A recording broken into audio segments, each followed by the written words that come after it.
Hello, fellow star stuff. Hello. I'm sorry I'm late. Doggo has been acting really weird all day, and I'm afraid that she's gonna be sick. I'm afraid that she's gonna throw up at some point during stream. So, there's that. But hello, I hope you've been doing well on this wonderful Friday evening. Let me go over to game screen. Oh no, hope the doggo feels better. Yeah, I mean, she's kind of always dealing with upset stomach issues, but you know, hopefully she does feel better and stuff like that. So thank you, I appreciate it. Also, I hope your Friday's been doing well, Black Blue. Let me tap into the game. Actually, no, let me pull up the guide. We're back with some more Never 7, The End of Infinity. Last time, well, we learned that all of this is not real. None of it is real. I'm on full, copium of just, thinking that that was specific to the normal end. If you get the normal end of the IZUMI cure route, it basically confirms her theory of, none of this is real, and it's a non-canon ending. That must be what it is. Oh, and there's a raid. Hello. Hello, Petri. How are you doing? Thank you so much for the raid. I saw you were playing Date Everything, which I can't join the streams because Date Everything is I don't want to meet characters I haven't met yet. But I hope it was a good stream. I hope everything went well. I'm just here playing some more Never 7, The End of Infinity. This game is a game that was written by the creators of, or rather the creator of Zero Escape and I, the Somnium Files. We're pretty far into the game at this point, so, you know, if you're trying to avoid any spoilers, feel free to sort of do so. That's totally a-okay. Am on mute, but bringing the butter. No worries. Thank you so much. Thank you so much. Totally understandable. I avoid games with spoilers as well. Yeah. Still, I hope your streams have been going well, because I feel like I haven't been able to catch any, really. So, but yes, let me give you a shout out as well. I forget that I can do shout outs. That's a thing that Twitch has. This is the wrong thing. No, it's slash. It's slash shout outs. And then, yay, I know how to stream. I know how to stream. There we go. Yay. Yes. For this stream, we're probably going to get the bad end and the IZUMI cure route bad end, and then also the good end.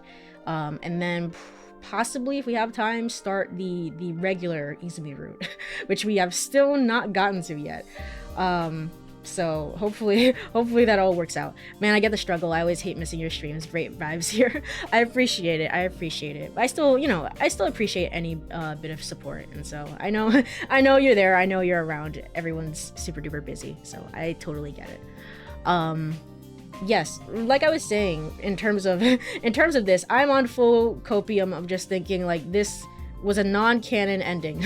None of it was real for the IZUMI cure route normal end. None of it was real, and we're gonna get what's really real in the good end, and therefore delusions are fake. This is not, IZUMI's wrong. Somehow IZUMI is wrong, hopefully. Otherwise that means that, you know, all of this game has just been a lie. All of it has been a lie. None of it mattered. So, yes. A couple of things also as well about the previous time. Nothing is real until it all is, basically. One, we saw that scene in which Okiko and Saki were going to find... They basically went into the forest, and so what I didn't realize at the time of streaming that was that Okiko had a paper in his left hand, and that was probably a map.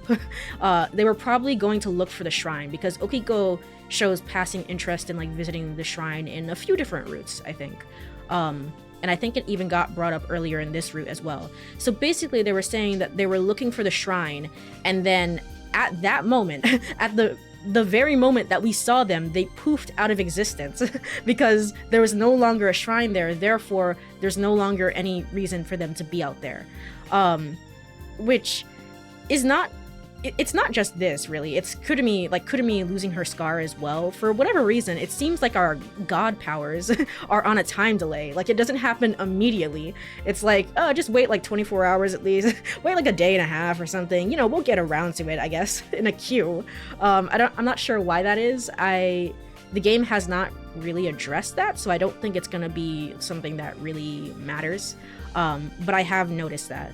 And then the other thing was that I didn't realize last time, the reason Kurumi was so upset that we went into her room when we saw that she didn't have the scar anymore. She was so upset because she's essentially taking the place of Haruka. Therefore, she is in our class. And she probably called first dibs on whatever room that she wanted, and that was her room in this timeline. And so not our room. For whatever reason, we took a different room. So that answers the biggest questions that I had about last time. I was able to think on them a little bit more and get some answers.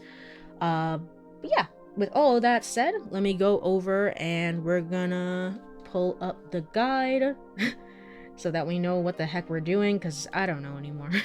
I don't know. And I'm gonna tab back into the game. All right, move this over here as well. Cool. And we're gonna continue. It is the Morino sisters, right? I did not save it at the correct spot I was supposed to save it at. I hope that's not an issue. I hope that's not an issue. It's supposed to be saved at 9, right? So this is 7, 8, and yeah, this would have been 9. Okay. I will make a separate save for that, just in case. Load data, yes. I don't know what I should do. I don't know either. I don't know either, Izumi. Don't ask me. Alright, let's go ahead and save in the correct spot, just in case we need it. I kind of doubt it, but just in case. Cool. And the correct answer is not to keep it all locked inside. Wow, what a shocker. Tell the whole truth, probably. What you should do? That's easy, isn't it? You should tell the whole truth. You should tell everything to both Haruka and Kurumi. I can't do that. I couldn't possibly tell Kurumi or Haruka-chan. If I were to tell Haruka-chan the truth, Kurumi might learn about the missing 3 years. It's okay if she learns about that. If you truly believe that blood relations don't matter, then there's no harm in telling her, right? Even the part about time travel. She will surely believe it if you explain it carefully. But what? In the end, aren't you only thinking about yourself? You're afraid that Kurumi will drift away from you. Isn't that it? Kurumi is still struggling with the scar on her back. Us saying that is like, so is the scar not gonna disappear? But that still doesn't explain. It's like, well, it's still not real. We just, I don't know. I don't know anymore. But how do I hide my feelings? How do I do it? Hello, Chu. I hope you've been doing well. How indeed. Izumi is the best at doing that. Hopefully we can get some tips from her. Have to go outside, but saw the notification and I didn't know if you'd be live when I come back. No worries. Thank you for stopping by even for a little bit. I appreciate it. Have a good outside time. Have good outside time. Even if revealing the truth won't make the scar disappear, and I'm not tabbed in to the correct place, hold on. You could at least tell her the real reason she has it. The same goes for Haruka. She just said it before leaving, didn't she? I understand everything about you, she said. Haruka already knows. She already knows that Kurumi is her original. I mean, true, she already knows. She's just kind of walking around with that fact. That you're the one who pushed her away, Izumi-san. It's also interesting because in the normal end, we saw that essentially Haruka turned into a ghost. She was kind of like in a limbo state of like being real, but then not really real, which kind of sucks for her. Which makes me think, obviously there was a version of Okiko in that, you know, like a canonical Okiko for like hey, Kurumi is obviously our classmate and stuff like that, X, Y, and Z. But what happens to the two of them that were looking for the map? Are they just like kind of ghosts that nobody can see? Are they still out there just forever looking at the map, looking for the shrine? Is like, what's going on there? I'm sure I'm not supposed to think about it too much, but it's like, it's really funny to think about the idea that they're just still out there searching for that shrine. And then they're like, huh, I wonder why nobody can see us. Outside is propaganda. Stay strong out there. Fair. Valid. Anyway, yes, Izumi, she already knows. Apologize to her. Just staying silent. That's just so sad. Izumi-san doesn't answer. She remains silent, her eyes closed. We spent the rest of the afternoon in silence. Oh, okay. Well, that was a great chat, I guess. Izumi-san doesn't say a word until we're at the barbecue. All right. The barbecue has been going on for over an hour. We tease each other, horse around, and enjoy the cheerful atmosphere. What an uproar. All right, hopefully you don't sing your dumb song again. Hoo-wee, ha, macho man, I wanna be a macho man. Yeah, jump around, jump around, la-di-da-la, grilling me, it's so down, to the river. Yuka is as usual. In the midst of it all, Izumi-san has a smile on her face. It's a clear, genuine smile, completely different from the expressionless face I saw earlier today. What happened? Maybe my words changed something inside Izumi-san. Has she made up her mind to reveal everything? In any case, Izumi-san's smiling face, so different from before, gives me strength. Come to think of it, I haven't seen her genuinely laugh like this in a while. I've already seen all of this, right? Yeah, okay. Okay, cool. I was like, I'm not sure if I can actually skip through this, but I can. Yay! I told Izumi-san she should reveal everything, but it's not my place to do so. True, yay. Makoto having brain cells. And furthermore, I don't want to ruin such a cheerful atmosphere by revealing that Kurumi and Haruka have the same father. For now, I need to let this slide and somehow change the subject. That's my plan. Anyway, Yuka showed up and was like, I love. And we all laughed. Ha ha ha ha ha ha ha ha. Why would I keep listening to this? Free choice. I think we've already listened to this. Let's just ignore him and go.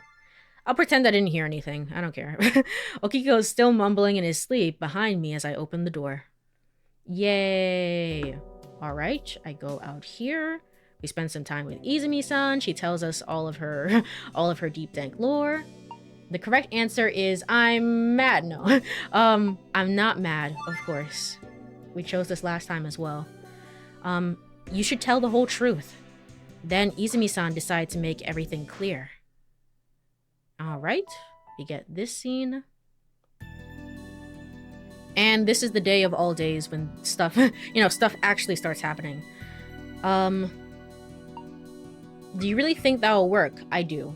This is also what we chose last time as well, so. Alright, at the very least, this is going a little bit faster because we can skip through the dialogue. And I was like, man, I did not expect the normal end to take so long last stream. I talk about the disappearing bell. Yup. I didn't do that last time, though. I decided to tell Izumi-san about the bell disappearing. Actually, Izumi-san, on the night of the 1st, I had picked up that bell. What? Just like last time, I picked up the bell at Tsukihama and tried to destroy it with a piece of concrete. I wanted to smash it into pieces, so it would never appear in front of us again. But when I lifted the concrete after smashing down on the bell was gone. The bell disappeared. Yeah. The bell disappeared. Izumi-san repeats the same words as if talking to herself. She stands there motionless, gazing into the empty space. The color has drained from her face. It's like I'm looking at an old photograph of her. I mean, yeah, because you essentially just told her, it's like, hey, I have more evidence to prove that you're not real. You're just an illusion. Oh, shoot. That's my alarm. My usual alarm. But my phone is not near me. Hold on.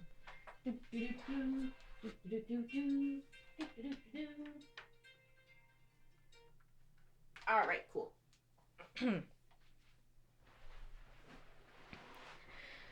Okay, continuing. Well, it was night and very dark outside. It probably bounced off the concrete and rolled away. Seeing how grave Izumi-san's face looks, I try to comfort her. Anyway, the bell is gone now. I don't have it, and you don't have it either. I don't think anyone else has it. The same history repeating itself is absolutely impossible. Yuka might have it, possibly, but if she does have it, I don't, like, genuinely, I don't think she knows anything about, like, the time travel stuff or the delusion stuff, because time travel is not real. What am I talking about? Ha ha ha ha ha. So it's all good. There's nothing to worry about. Oh, and continuing, Kurumi's gonna say some stuff. Is like, yay, woo, let's go play cards. The cards are gonna disappear. Okay, so you know what? Okay, this is the scene with Saki and Okiko. You know what? Maybe my copium, theory is wrong because all of this is playing out the exact same. Which means, yeah, Izumi, you were right. You were right. I'm sorry, my bad. I guess you were right about the whole world being a lie within my head. I hadn't forgotten how she looked when I talked about the bell earlier this morning. I don't want to worry her anymore. And then we just continued on. Okay, sure. Let me move this here. And then just kind of continuing. And this is when we have our whole scene. Is like, Izumi, I love you. I don't know if you knew that. Woo. And then we're gonna have this scene. This was awful. This was like the first time experiencing this scene with Kurumi, I think, was especially awful. I never want to go through that pain ever again. Of just like, oh no. Oh no. And the sinking fear of realizing what's happening. The shrine disappearing. What does that mean? I hid it from you, Izumi-san. I didn't want to worry you. And then we just continue. Okay. Then we're gonna meet Haruka. Haruka's gonna be a ghost out here. Again, I think that this probably is legitimately one of the worst fates to ever happen to a character. Of just like I'm fading out of existence. I don't even know that I'm fading out of existence. I don't even know that I'm a ghost. Like I'm half ghost, half real. It just kind of sucks to be Haruka, I will say. I will say. If I don't do something, Izumi-san's gonna... And at this point, we have to save. We create save slot number 10. Vanish, Izumi Cure Route. Alright. And the correct choice is going to be stop the car. So instead, we're going to get the bad ends. Let me confirm that this is the bad end. Yes. Okay, and we're gonna do the bad thing, which is get her to the side of the road. Really? How is the correct choice to stop the car? I'm sorry, Makoto, what do you think? What are you gonna do? Just like just pick up the car and just stop it? What do you think is gonna happen? These are not these are really weirdly phrased choices of just like, how am I supposed to know what the correct one is? Anyway, let's go ahead and get her to the side of the road. He's got my girl Haruka always gets shot in that gets the short end of the stick. Yeah, exactly. Really, really, it is just kind of sad and awful to be her. He's got god powers. He wills the car to stop. Oh yeah, didn't I say something? Didn't I say something like that? It was something very similar. Of like I think Makoto's like yeah, okay, I see. His like shoe gets snagged on something, and I was like, you're God, just say it didn't happen, just say the thing doesn't exist. I mean, if he actually manages and learns to do that, of like, you know what, that is true, therefore I can just stop the car and make it disappear with my mind, you know what, that would be pretty cool. Why doesn't he just do that? But I swear if he actually does that, I'm gonna crash out. I mean, we've confirmed it's an illusion at this point. You know what, you can just say, lmao, it's not real. I don't know, again, for whatever reason, it seems like time delay is a thing with god powers of like, you know, wait at least 5 hours before this can be done, but yeah, why not? I reach under Izumi-san's side and lift her up. I try to get her to the road's edge. but something catches my foot and I stumble. Just say it isn't real. That's all you have to do. Lying at my foot is the piece of concrete. How? What? No time to yell. The car's getting dangerously close, and then Haruka's gonna stand in front of it. Except that's not gonna do anything, and it's gonna be super awkward for her. It's bearing down on us quickly. Oh no, I've gotta save Izumi-san quick. As soon as I think that, Haruka jumps out in the middle of the road. Waving her hands widely, she boldly stands in front of the car. The driver, seeing this, slams on the brakes. The tires screech. The car slides on the wet road, yet it shows no signs of slowing. Haruka, arms and legs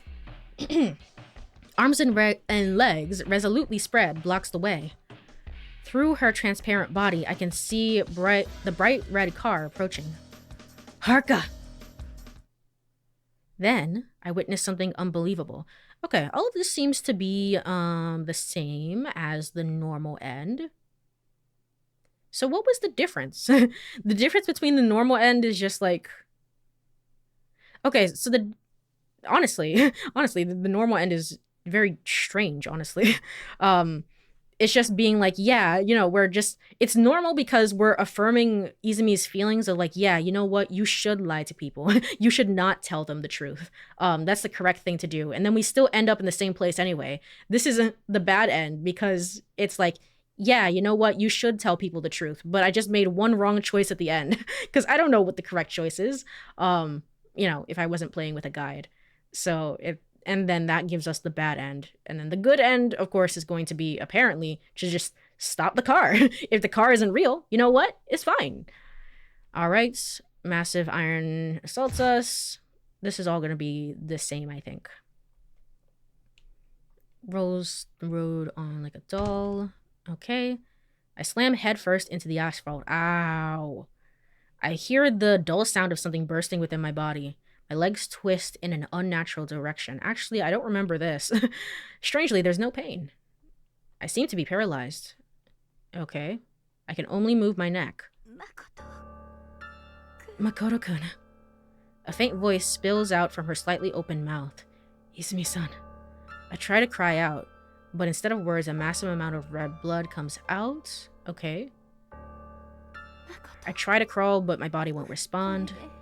It's over now. This is the end. The stars. They were sure pretty, huh? Those stars. Izumi-san slowly closes her eyes. I'm powerless, unable to do anything. I'm unable to speak or move. Why? Why did this happen? I writhe in deep sorrow. This is definitely not anger. It's an endless emptiness swirling around in my chest. I never understand why people just stand in front of a car like that. The car will go, will just go through you, not stop. Of course, of course. How would I know? I've never tried it before. Definitely don't try it. With my consciousness hazy, the world begins to go white in front of me. I can see something blurry and indistinct, coldly shining silver light. And then I abruptly black out. And I hear the sound of the bell? What? Hold on. Well, that was a little bit different. Where was the bell? Was it there the whole time? Okay, we're gonna skip through this. Great job getting the bad ends. And we're gonna continue. We're gonna do the correct thing. We're gonna continue. Go to save 10, load data, and we're gonna stop the car. Haruka, take care of Izumi-san. I instantly make a decision, handing Izumi-san's body to Haruka and jumping into the middle of the road. Hold on. As we established, Haruka cannot pick up the bike, so how is she gonna pick up Izumi-san's body? If so, but okay. No matter what happens, I'll protect you, Izumi-san. Even if it costs me my life. I boldly stand in front of the car. To signal danger, I wave my hands. The car is getting dangerously close. It's bearing down on us quickly. The driver, seeing this, slams on the brakes. The tires screech. The car slides on the wet road. Yet it shows no signs of slowing. The bright red car bears down on me. I block the way, my arms and legs resolutely spread. Ow! Suddenly, I find myself floating in the air. I can see the glossy black road far below. Large droplets are floating in front of my eyes. Ow! With an intense impact, my body slams into the ground. Strangely, there's no pain. Not only is there no pain, I seem to be paralyzed. I try to force myself to stand, but my legs and arms won't respond. I can only move my neck. I see the red brake lights shining behind me. That's right. Izumi-san. Izumi-san. I stand up very unsteadily. I stagger towards the car. So I still got up. I was still able to manage to get up somehow. I stagger towards the car. It's a strange sensation, as if walking on air. Finally. Makoto? Are you alright? I finally reach the two of them. Haruka is sitting on the road, cradling Izumi-san in her arms. How? How? And if so, what was the point of... How? That's my one question of just, how does that work? Are we bringing her back to reality as we speak?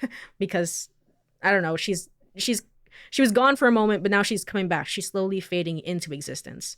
Her back is facing the car as if trying to shield Izumi-san. Less than 10 centimeters lies between her back and the car's bumper. I heave a sigh of relief. Right, what do we do now? What? What do you mean? Are you really okay, Makoto-kun? No, I'm totally fine, no problem. And then I just collapse. My knee got a bit more scraped up, though. Haruka looks anxiously at me. There's no way. You need to go to a hospital. And then... Izumi-san slowly opens her eyes. Haruka! Big sis, are you okay? Aww, that's so sweet. Big sis, what do you mean? Why are you surprised? It's okay, Haruka. No, I was about to be like, wait, did Kurumi and Haruka switch places? But no. I don't think so, because even though the scar has disappeared at the lodge, Kurumi still called her big sis. It was just that, she didn't call us big bro, because it's not needed. Where is the driver of the car? Who cares about him, apparently? We could, literally get somebody to drive us to a hospital, but I don't know. We're gonna have this heartwarming scene right now. I'm okay. Don't worry. But this fever of yours... Fever? I don't have a fever. I just got a little overheated from running. Why? What were you doing here, big sis? Well, I was worried. About you, Haruka. In the pouring rain, Izumi-san starts to cry. Endless tears spill out from her hollow eyes.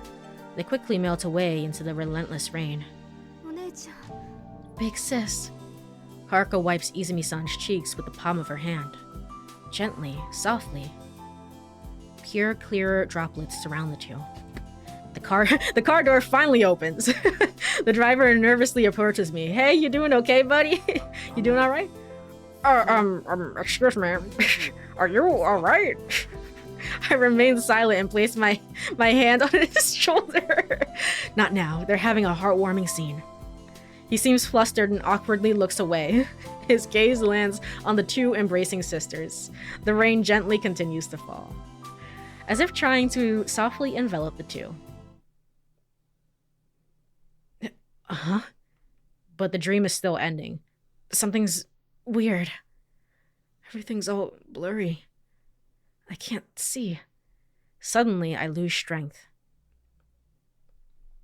My knees give out and I fall on the asphalt. Makoto! Makoto-kun!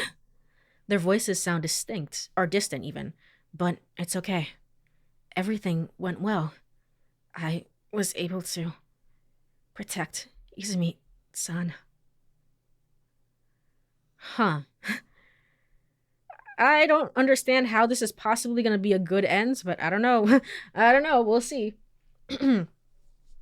So are we just going to ignore the fact that Makoto flew 20 feet into the air?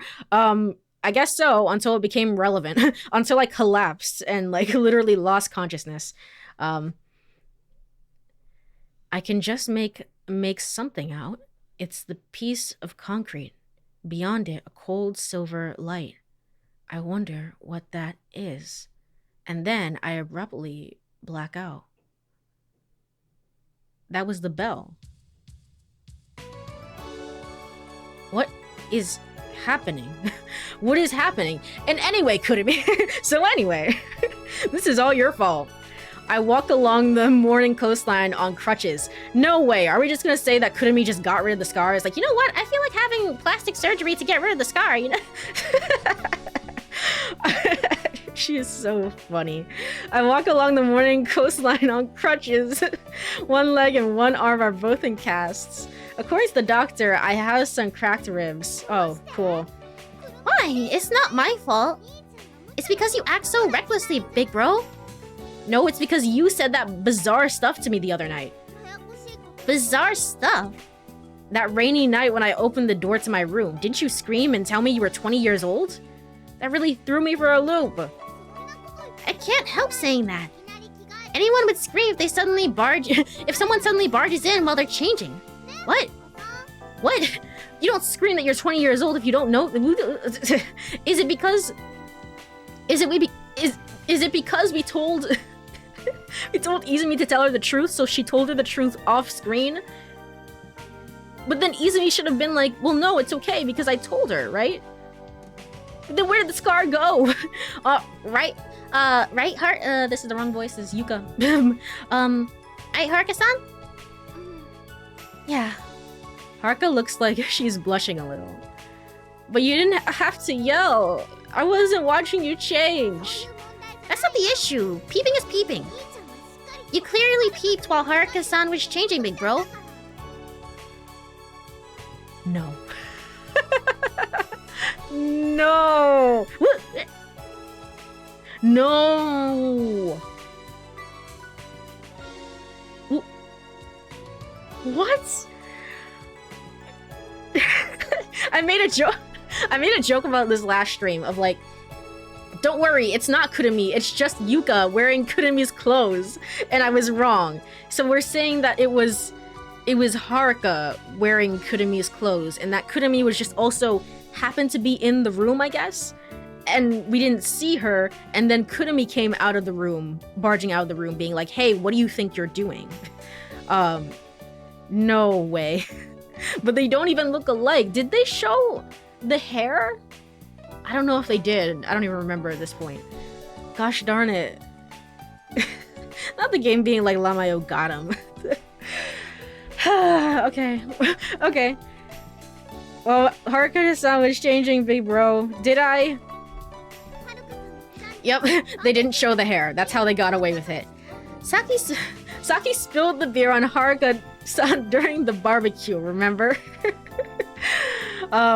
I will say it's a nice touch. I feel like this has happened before. I can't remember when exactly, but it is a nice touch that things that are seemingly minuscule in other routes that we kind of gloss over get brought up with more relevance in some other routes. I think that's a nice touch.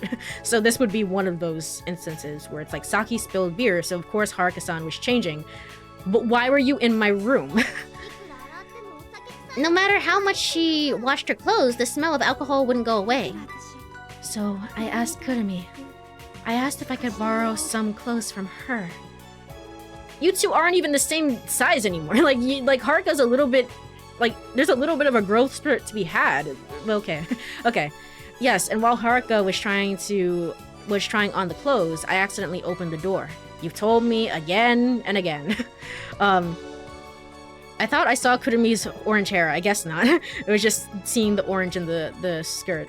It's like essentially we saw the colors of the, I guess, her design, and then kind of assumed that there was hair there. Man, I can't believe, like, technically I said this as a joke, but I can't believe I actually called this of like, don't worry, it's just Yuka. It wasn't Yuka, but I was still right, and I kind of hate that.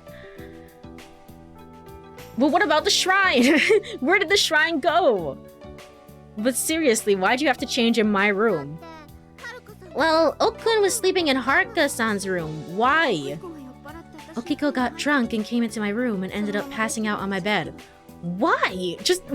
Okay, just go to his room then. Meaning, your room was the only place available. It makes sense now that I think about it. Does it? Does it? What I saw was someone's head completely covered by clothing facing away from me. There's no way the person changing had noticed me open the door. So it must have been two people in the room, the person changing and the person who saw me open the door. Of course, the former is Haruka and the latter Kurumi. What I saw was actually Haruka's back, not Kurumi's back. Besides, who cares if I said I'm 20? It's true, isn't it? I was born 21 years ago. Yes, that's right. By then, Kurumi had already learned the truth. Why didn't Izumi say anything? They tricked us all, basically.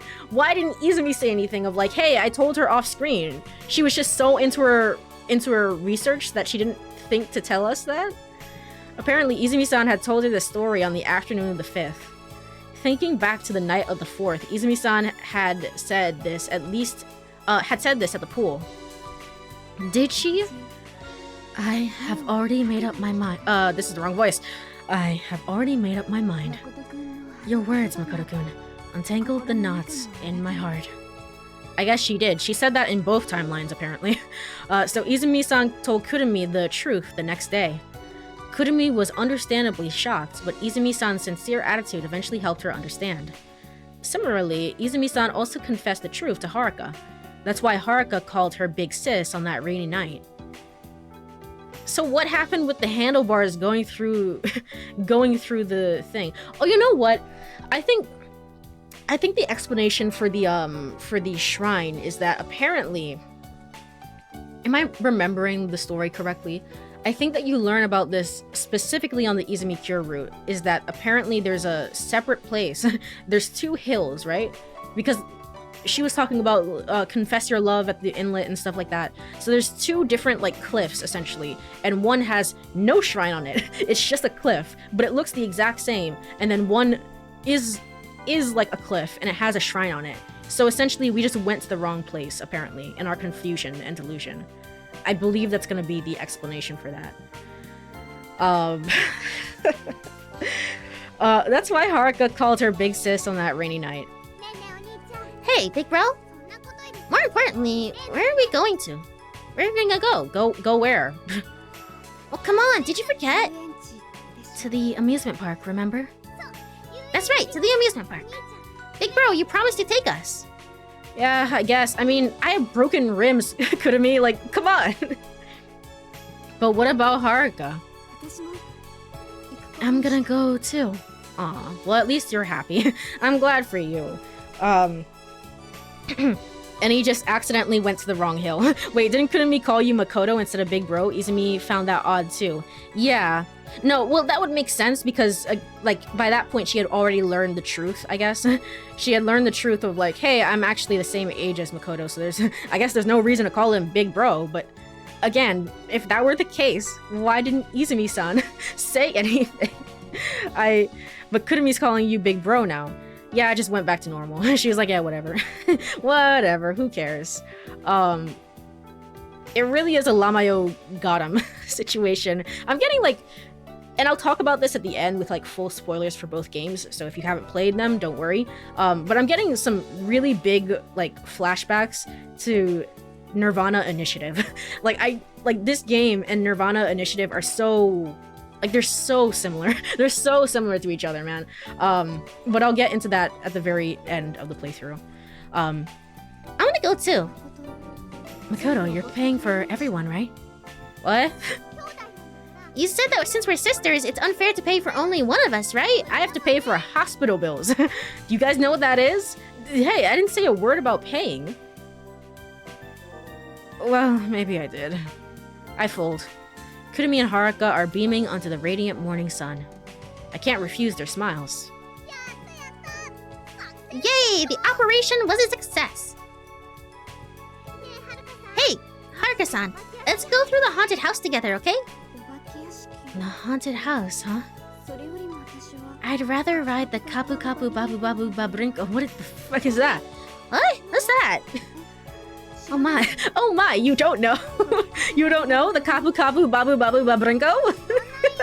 I've never heard of it. My gosh, the Babrinko, it's just so amazing. Are you fucking with us? I don't know anymore. Is that so? We are gonna get Babrinko.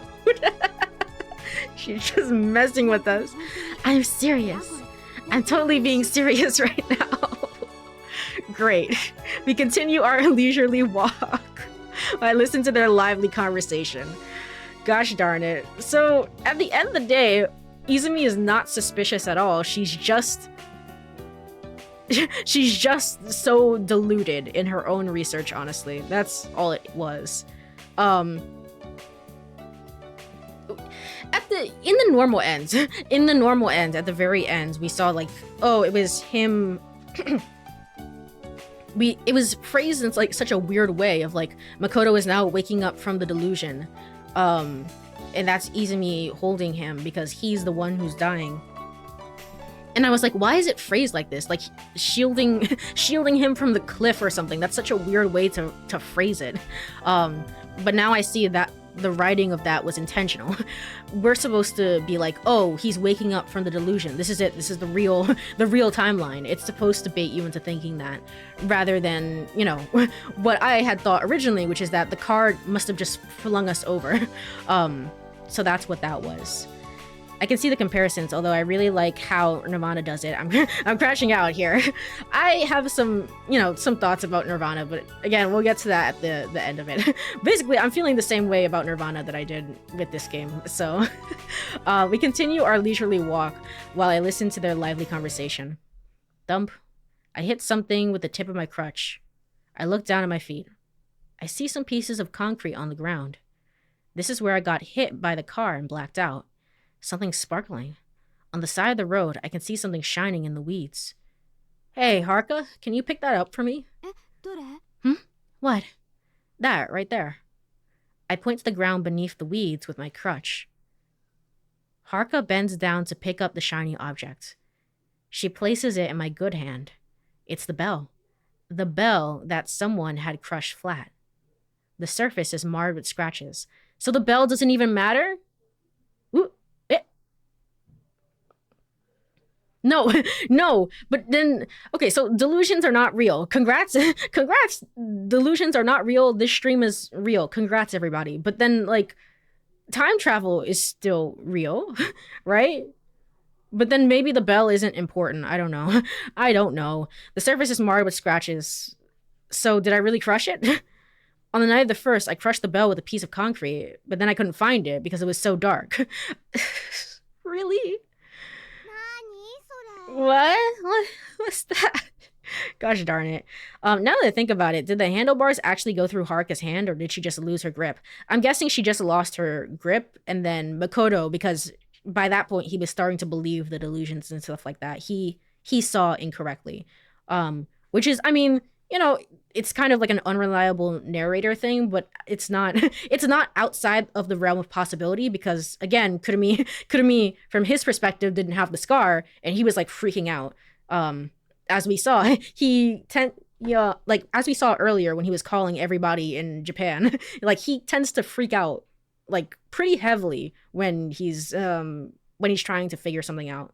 So that's fine, I guess. It's, you know, it's whatever, and the it's kind of like gosh darn it.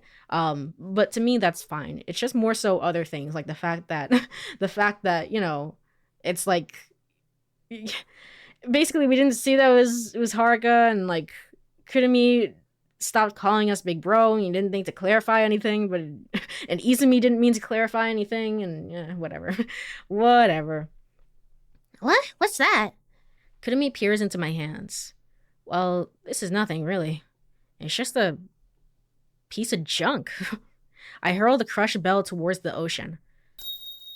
What was the bell even for? I don't know. I don't know anymore. The bell traces a beautiful arc in the air. It sparkles momentarily in the sunlight and eventually disappears from view. April 7th, Sunday. Yay! Like maybe her hand was hurt or she was nervous. Basically. And I mean, it was also raining, so either one of those works. Well then, we're gonna get going, Makoto. So I guess this is gonna be reminiscent of the Haruka good end, then.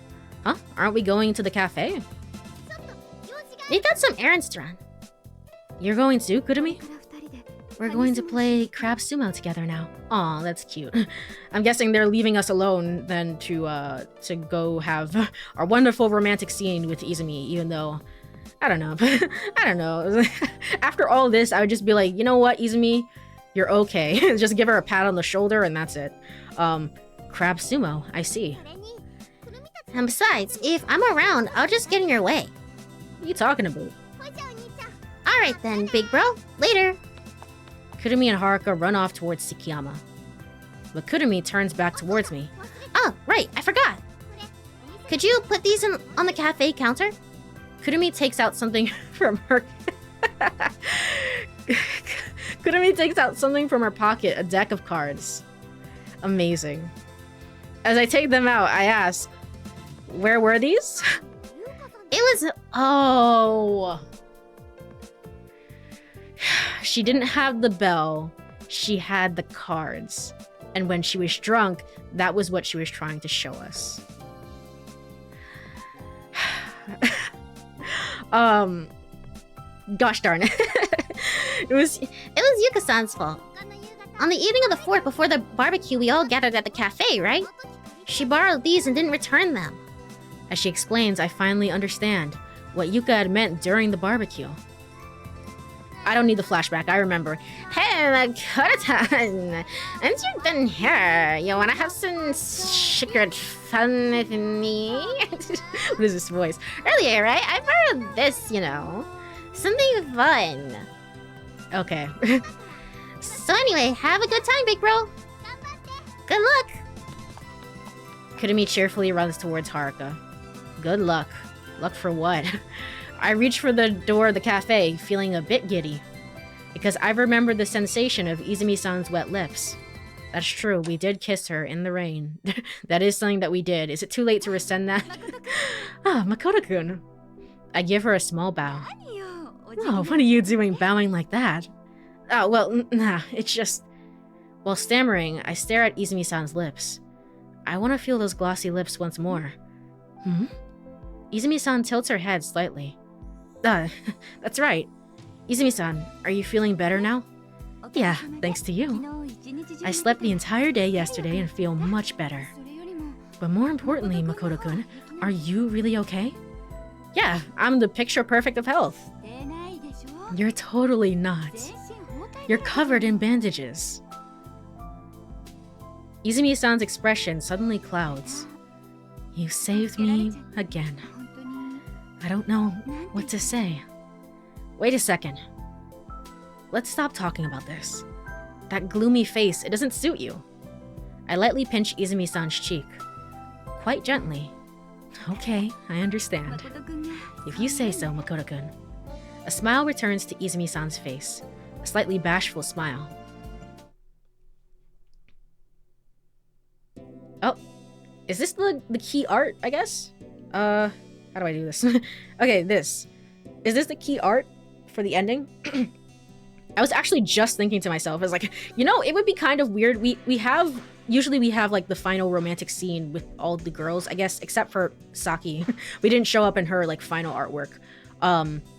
But usually we show up as well, like us, Makoto, in his physical form, shows up as well. And I was like, you know, we're covered in bandages and we look like shit. I don't know if we're actually gonna show up here. It's just about time. With all that said, it's just about time for a little bit of a break here. So you know what? On that note, as I try and process this, we're gonna go to burb screen. Cool, awesome. If you are here, stretch, get some water, and try to think about something else. Try to think about something else for like 3 minutes. I'll be back, and then we'll continue and get the good end here. So see you then. All right, I am back. Let me go over to the game screen. A couple of things. I guess during the break I was looking at the guide, just kind of like briefly glancing over it. because I don't want to see the specific choices that I have to make. However, the way the guide is structured, it makes me think that we don't have technically too much left of the game, maybe 4 streams left, depending on whether or not I do the Yuka cure route, which I probably should. I probably should. So we might go back and do that. But otherwise, we are kind of getting towards the end here, which is it's kind of interesting to see. And also, regarding the twist, because this is the big twist of the game, I feel like. I don't know, maybe I'm wrong about that, but it feels like the big twist.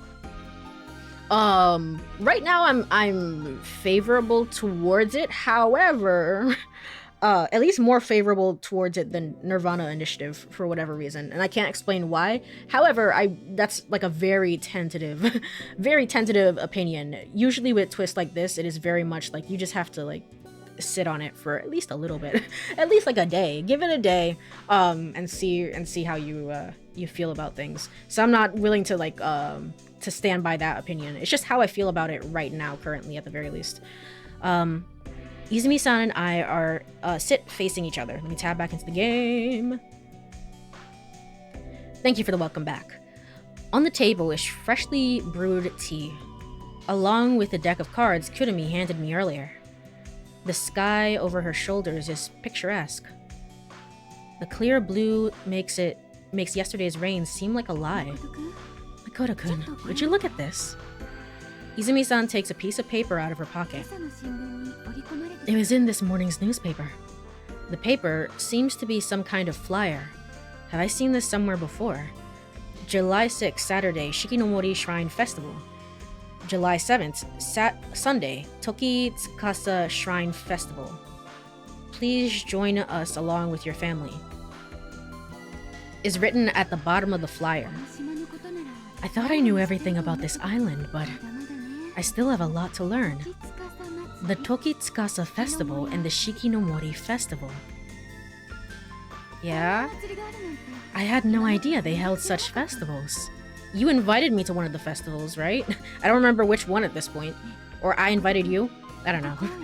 Hey, Makoto-kun, read this part. Izumi-san points to a section that says the history of the Toki Tsukasa and Shikinomori shrines. I start to read the paragraph below. The Shikinomori and Toki Tsukasa shrines were built to honor an ancient legend on this island, a legend of twin gods. It's said that each shrine houses a sacred silver bell, and it's rumored that those who touch the bell will either receive mysterious powers. Sure. I guess there was a twin shrine called the Toki Tsukasa Shrine next to the Shikinomori Shrine. But it seems the Toki Tsukasa Shrine collapsed in a big earthquake or something a long time ago. Okay. Well, okay, I thought that you had told us earlier that there was a second hill with nothing on it, or a second cliff with nothing on it, but I guess I was wrong about that. I guess you just didn't know. So the Toki Tsukasa Shrine is the one that Kurumi apparently... What? Oh, okay. So you go in through the Toki Tsukasa Shrine, and then you come out of the Shikinomori Shrine, essentially. Essentially, yes. I guess. No, that doesn't make any sense either, because, I mean, well, at least at the time, when both of them were still around, you know, the Toki Tsukasa Shrine is no longer there, but I guess that would be the point. All that remains is a long flight of stone steps. So Makoto-kun, what you saw was the ruins of the Toki Tsukasa Shrine. I think the Shikinomori Shrine should still be standing, right? I get it. That's why I had a strange feeling about the forest on the way to the shrine the other day. It must have been because I was walking on the path leading to the Toki Tsukasa Shrine. I don't know where I went, but Okiko and Saki must have continued towards the Shikinomori Shrine. Okay. Alright, well... Sure. Did the two go to the shrine out of mere curiosity? And then later... Wait. I might be getting my days confused, but did we essentially go back to... Did we go to the barbecue? Was that the day of the barbecue? And we didn't follow up with Okiko being like, hey, or Saki just being like, hey, I just want to know where you two went. Like, I saw you the other day, you know? That might have been, the barbecue might have been before. In which case, fine. I don't know. But no, Okiko was drunk that night. I don't know. Has Makoto never seen the shrine in this playthrough? He has seen the shrine once. Because Kurumi goes missing in the original timeline, and then they go back. They travel back through time, because now we know that time travel is real. And then from there, he's not seen the shrine since, I believe. So I guess that's part of it, is that he never, since going back through time, he's never seen the shrine again. But he knows where the shrine is, if that's what you're trying to confirm. He knows where it is. So, so time travel is real, but the god powers are fake. Man, this sucks. This sucks. Again, I was like, why is the god powers on a time delay? But I guess that makes sense. It's because they're not real. Did the two go to the shrine out of mere curiosity? Or did Okiko have some ulterior motive, perhaps? Either way, now I can understand why they vanished in the forest. Can you? People are quite cunning, aren't they? Even if the shrine itself disappears, they still continue to have the festival. Izumi-san takes a sip of tea. A gentle smile filled her lips. Izumi, I want you to know that I've seen 2 different endings, and this could have ended so poorly. You should not be as happy as you are.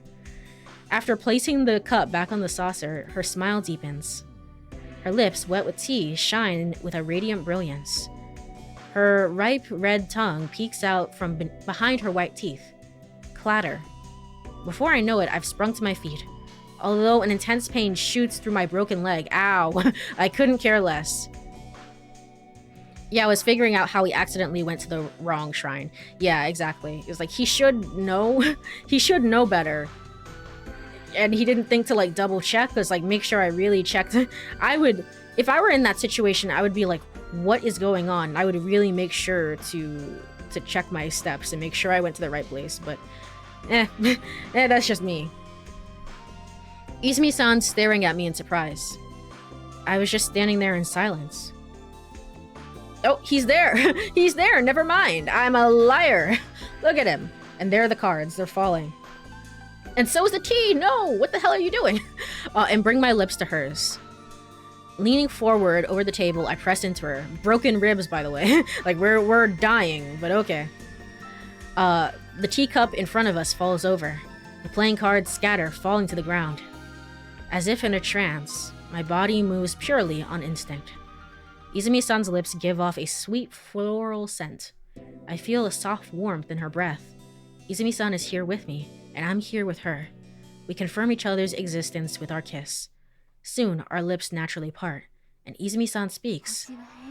The stars will continue to shine for eternity, reflected in the water, forever, forever. What the hell is going on right now? So please, don't ever forget how they shine. It's auto-scrolling right now. Let's be together forever, okay? Without saying anything, I reach into my pocket. What I pull out is a small bottle. 3 stars twinkle and sway in the water. What is this music? The scattered playing cards, they're completely blank. What? What?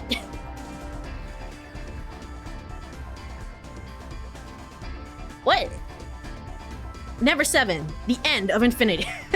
What do you mean the scattered playing cards are completely blank? What is this special music? This is the true end of the game. Look at this. We have a special song for it. Why was I look at her? She's there. Yay. Who the hell is this? What the heck? Why was I told to get this before the regular thing? Who is that? Genuinely, who is this? We barely spent any time with Saki. I don't understand. Wait, is that the true end? There's nothing left? No, apparently not. Apparently there's a grand finale in which there's an actual separate true end of the game. Oh, look at that! Key artwork, yay! That makes me happy. That makes me very happy. Original artwork even, from the original port of the game. Wow, look at that. All these memories that I have of Izumi being undressed and like dying in the rain. Great memories. I love these memories that I have of her. So awesome. yes, we still have a little bit left to do. At least, I don't know, at least 3 or 4 streams, I think. Look at all these memories we have of Kurumi. I almost forgot her name. Of Kurumi. I do like Kurumi, I will say. She's cool. She's great. There is that. How do we have this memory of kissing her? We didn't do that this time. Anyway. All the memory. Who the heck is this? All these memories of Saki with the puppy, who doesn't look like a puppy but is a puppy, and she tried to feed it pizza, and that was really awkward. That led to a lot of misunderstandings, I think, that could have been avoided, but sure.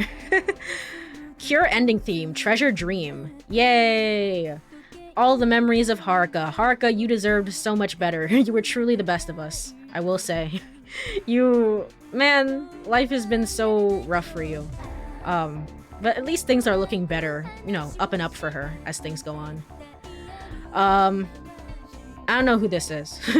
I've never seen this character before in my life. I don't know if we're gonna go back and do the Yuka Cure stuff. I still have to decide that, but at the very least, we're not doing that in this stream. So, I still have to decide. I don't know. Yay! Yay! Yippee! Yay! Woo! What do you mean by the cards didn't have anything on them? Do you want to explain that, or... we haven't seen this! Am I getting spoiled? We haven't seen this. We haven't seen any of this. Are we gonna see this at some point? Is this a grand finale? Is this pictures we're gonna see in the grand finale? Wow, these two are actually gonna get along. I can't wait. I can't imagine it. The heck is that, Okiko? I don't know. Look at all these great memories we have together. Okay, honestly, the game made no sense to me. It feels like a dating sim with supernatural aspects that don't matter to the true intent of the game. The dating is the more important part. Yeah, definitely. And I think we saw the beginnings of like Uchikoshi madness in the Cure route more than anything else, honestly. Of like, hey, what if all of this was actually super relevant and important? It's like, nah, I'm just kidding. I'm just kidding. So it tries and keeps you on that route of like, hey, there's something super duper dark and dank going on underneath everything else, but it kind of just baits you into something that is not correct, essentially. So, all right. Well, with all that said, that's the good end. Yay. With all that said, let's go over and get the regular Izumi route. The regular Izumi route, which apparently we're supposed to play next, even though, I mean, that kind of felt like the true end of the game, but apparently there's a separate good true end of the game. I don't know. I don't know why that was, but okay. Let me tab into the game. And I am going to continue load. We're loading from save number 8. Which one is that? This one? 1, 2, 3, 4, 5, 6, and then 7, and then 8. Okay.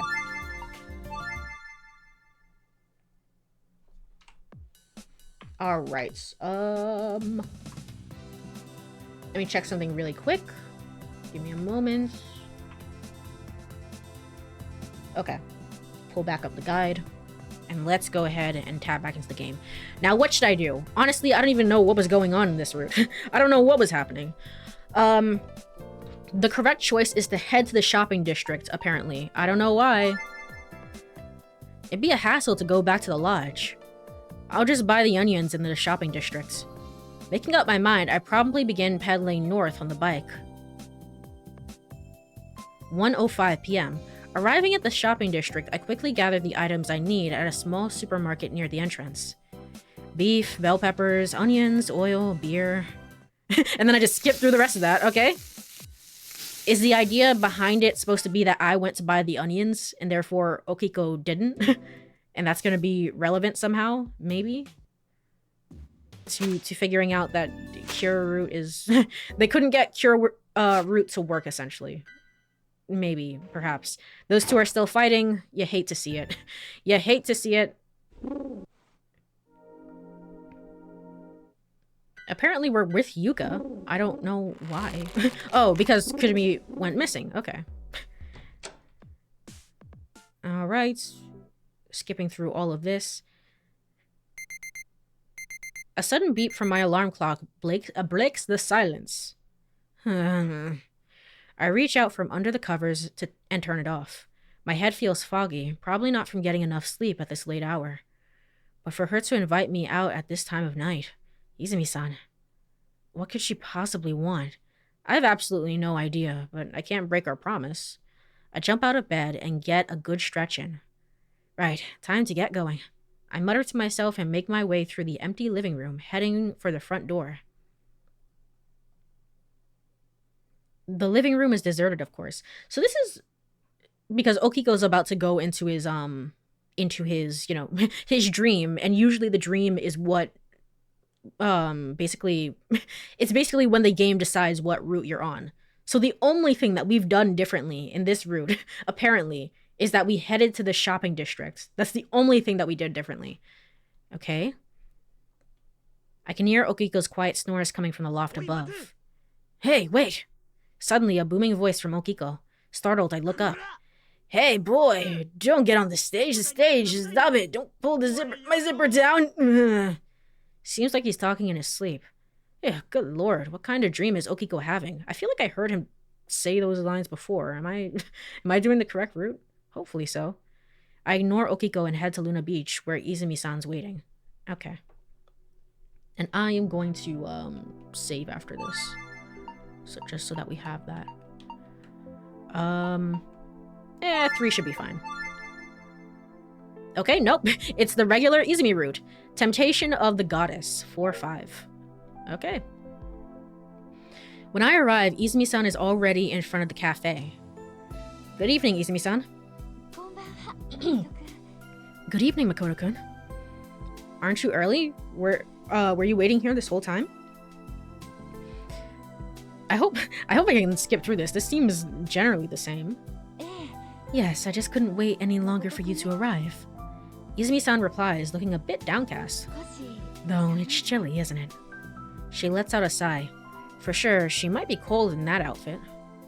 Let's go inside, it's too cold out here. Before I can make the suggestion, Izumi-san asks me, Hey, wanna go to Viewpoint Park on the Cape? Huh? But didn't you just say it's chilly? Yeah, so let's run for a bit. Alright, here we go. Although I don't really understand what she wants, I follow Izumi-san as she leads the way. While we run along the cherry tree-lined path which leads to the park, I think to myself, what's on Izumi-san's mind? Why would she want to go to Viewpoint Park at this time of night? Occasionally, Izumi-san glances back at me, and again, at this point, we don't actually know that Izumi is our teacher and she's trying to run an experiment. So, like, all of this is super awkward now that I know, but Makoto doesn't know. Occasionally, Izumi-san glances back at me. However, her expression doesn't reveal her intentions. ... 3:16 a.m. Eventually, we reach Viewpoint Park. Izumi-san stands by the railing, gazing out at the ocean. A gentle breeze blows in, ruffling her hair. Only the quiet sounds of the surf and the occasional crash of a larger wave could be heard.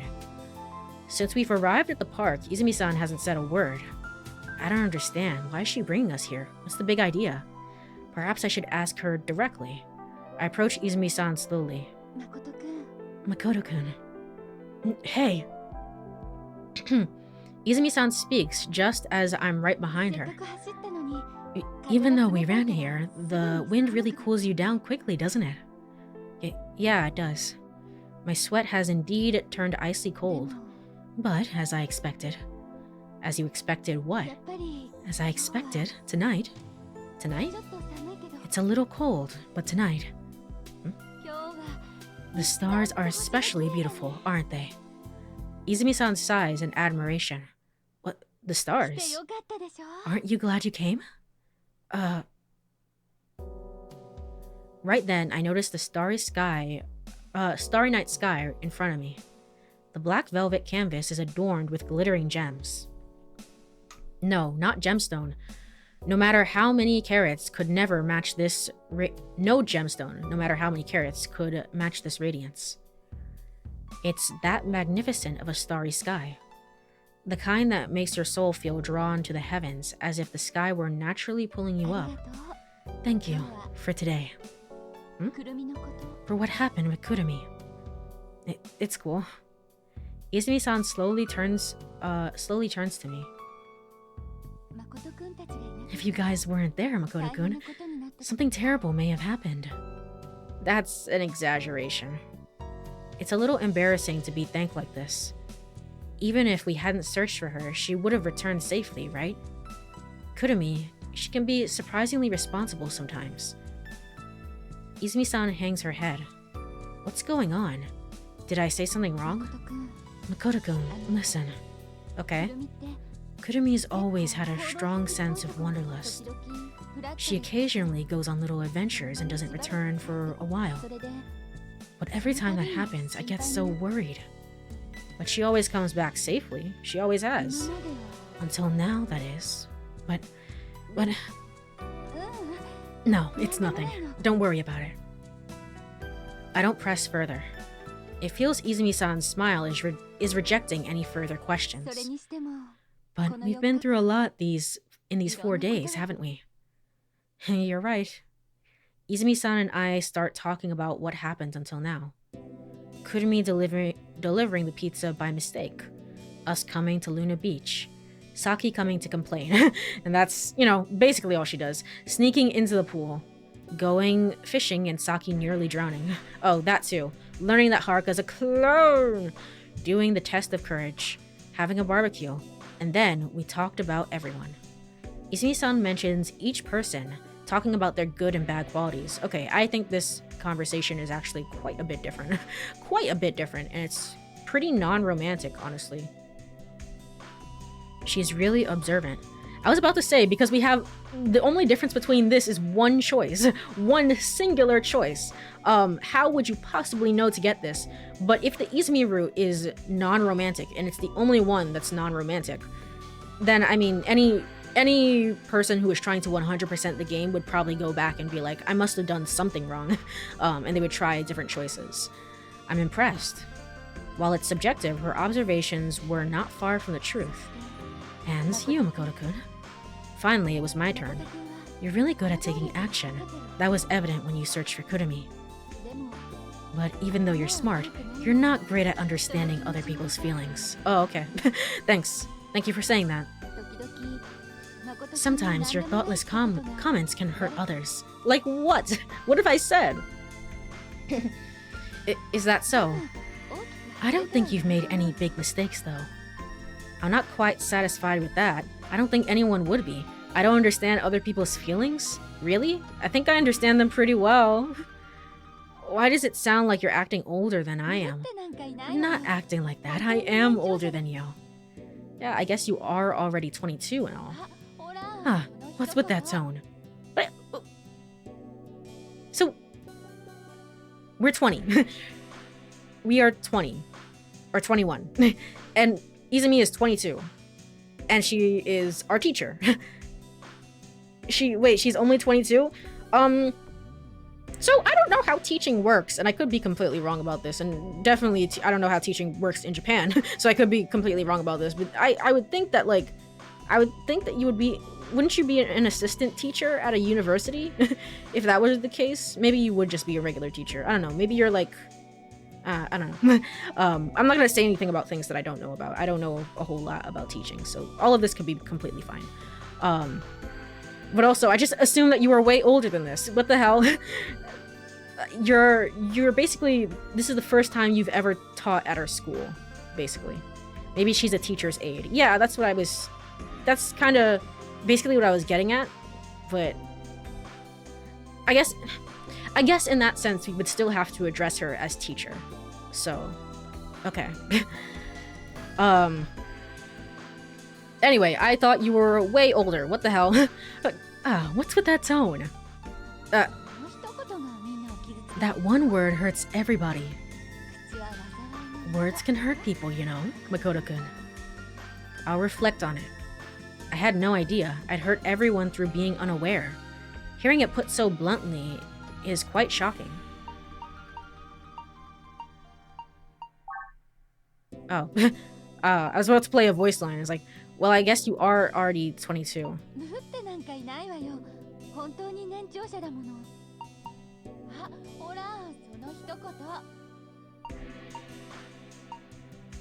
What did I say?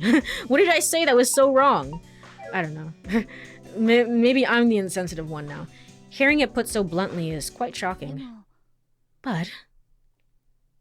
Izumi-san stares intently into my eyes. I can't look away. But even with that troublesome personality of yours, I think I've started to have feelings for you. Okay, never mind. Never mind. My heart begins to race. Her words travel from my ears to my brain, and then radiate through my entire body. I mean, surely this is a conflict of interest. I'm just saying, it's your first year on the job as a teacher or a teacher's assistant or something like that, and you're already catching feelings for another student, like for one of the students that you're supposed to be teaching and that you're in charge of. Surely this is, not a good sign. I'm just saying. I feel all tingly inside. Izumi-san has feelings for me? I didn't know. I had no freaking idea. Izumi-san's earlier words, "You're not great at understanding other people's feelings. They strike me deep in my heart." I'm sorry, Izumi-san. I didn't notice your feelings at all. You don't need to apologize. I'm the one who started liking you. So please, let me keep liking you for a while. Is this what it feels like to be loved by someone? No. Something's different, maybe. This is a sad line. I think this was said in the Cure route as well. It's like, Makoto, I don't know, does he not have like a great relationship with his parents? I don't know. More than being loved by a human, it's more like being loved by a goddess. And again, the goddess imagery. And then I just went back home. Okay, 4:18 a.m. Returning to my room and laying in bed, I keep pondering. In the end, I couldn't respond to her feelings. Why couldn't I say anything? How do I really feel about Izumi-san? Even such a simple thing seems to elude me. Izumi-san's smile is etched onto the back of my eyelids. When I close my eyes, her image appears in the dark. It proves hard for me to fall asleep. ... After a while, I glance at my watch. It's already past 4:30 a.m. The date reads Friday, April 5th. Naturally, tomorrow's Saturday, April 6th. Saturday, April 6th. I mumble it aloud. The events from that dream, I can't actually think they'll happen, but I can't deny that they intrigue me. Who was that person in the dream? And just then, the game loves doing this. Just then, just now, and then,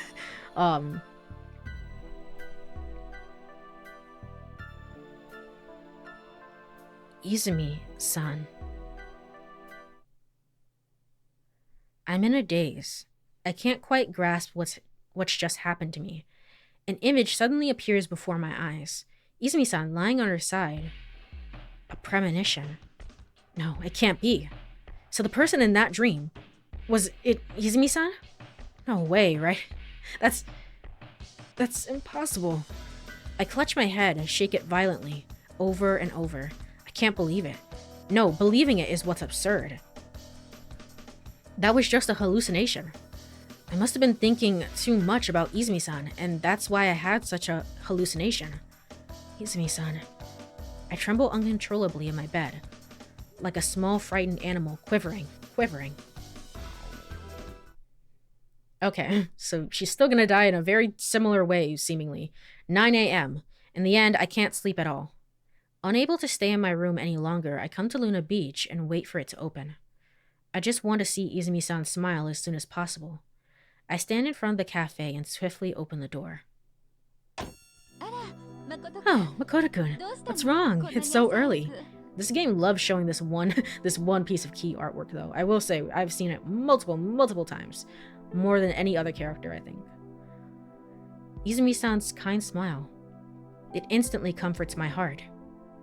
Well, I didn't have anything in particular to do today, so I thought I'd help you, Izumi-san. What's all this about? I mean, when I lost our race at the pool, remember? We made a promise. That I'd work for free at Luna Beach someday. Ah, I remember that. Oh, come on, you don't have to take it so seriously. No, Izumi-san. A man's word is his bond. Is that so? Well then, what shall I have you do? I think we're gonna be busy today, so... Izumi-san is going about things completely normally. I breathe a sigh of relief. That's because my true purpose for coming here is to monitor and protect Izumi-san. Whatever it takes, I need to prevent the events in that dream from happening. It almost makes me think that maybe this regular route is gonna be the route in which cure route actually succeeds. Probably not. Probably not. I don't know. I have to protect Izumi-san. Of course, I know that even if that event were to happen, it wouldn't happen today. However, there's still a nagging worry that something might happen today, causing that event to occur tomorrow, which could result in Izumi-san's death. With this in mind, I can't help but feel anxious. Today and tomorrow, I will absolutely protect Izumi-san. I make a firm pledge within my heart. And so, I find myself working for free for the day. Strangely enough, just as Izumi-san had predicted, the shop was extremely busy. And of all days, Kurumi just had to go off somewhere to play. Izumi-san vents her frustration at being so busy. I can't help but smile at her words. But the restaurant is indeed very busy. Customers keep coming and there's no end to them. And the unfamiliar level of bustle causes Izumi-san to move with more agility than usual. My eyes are getting tired. Izumi-san, you're holding a knife! The olio e peperoncino and the sauteed clams go. Izumi-san, in front of you! Watch out! Huh? Yeah!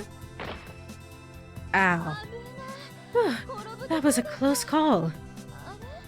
Hey, Makoto-kun, why are you lying down? Come on now, I won't tolerate any slacking around here. Okay, thanks. Sure. I can't reach. Izumi-san, I'll do that. Climbing on stacked chairs like that is so dangerous. What the... How have you been managing to do this job up until now? ... Whenever Izumi-san handles a knife or nearly trips or stumbles, it sends shivers down my spine. The rush of the busy kitchen makes time fly by. 5:23 p.m. Then, in the evening, the last customer finally leaves. Makoto-kun, want to take a break? Izumi-san flips the sign at the entrance to on break and returns. On break, so we're open until night. I didn't realize. Here you go. Izumi-san brews some fresh tea, places a cup gently in front of me. Tea time, huh? Izumi-san sets her own cup on the table, then takes a seat across from me. The previous bustling restaurant now has an oddly quiet atmosphere. I can't help but recall the events from last night. So please, let me keep liking you for a while. The person who said that to me is sitting right in front of me. Realizing this makes my chest heat up. I feel a bit flustered. Unable to regain my composure, I avoid making direct eye contact with Izumi-san as I listen to her talk. Subtly averting my gaze, I listen to her. Hey, Makoto-kun. Kurumi gave me a present this morning. Apparently, she found it at Himegahama. Hey, why are you looking to the side? That's right. I woke up with a stiff neck this morning. It's just, killing me. By the way, yesterday night... yeah, yesterday night was chilly, wasn't it? Though, thought I might get a cold. You okay? Yeah, picture of health, you know? I'm overly self-conscious, making the conversation awkward. I'm restless, fearing that she might ask about my answer to that question. Then, suddenly... I'm sorry. Izumi-san apologizes. This has nothing to do with anything, but I do remember thinking... I was like briefly thinking about the idea that in the next game, which is Ever 11, 17, I don't know. One of those, this idea that It's like, maybe, because I was thinking, again, that Izumi is full of shit, and she doesn't know what she's talking about, so this game was going to, my original theory, way back when, way back, you know, one stream ago, was that Izumi-san is lying and none of this is real and stuff like that, and the game is essentially going to disprove it. However, what if in the second game, we came back and we said, and basically just said, actually, all of that was actually really real, and Izumi was just conducting it wrong, and you know that might be a plot point in the second game. So you know, always a possibility, especially considering that we've now disproved it. Izumi-san apologizes. I naturally turn my attention to her unexpected apology. I didn't even know how you felt, and I went and said something like that. If it's making things awkward like this, maybe I just shouldn't have said it. I'm such an idiot. Izumi-san's eyes are shimmering faintly. No, I'm sorry. I'm still not quite sure. Can you let me think about it a little more? Yeah, I don't need an immediate answer. Her words fill my heart with melancholy. What exactly should I do?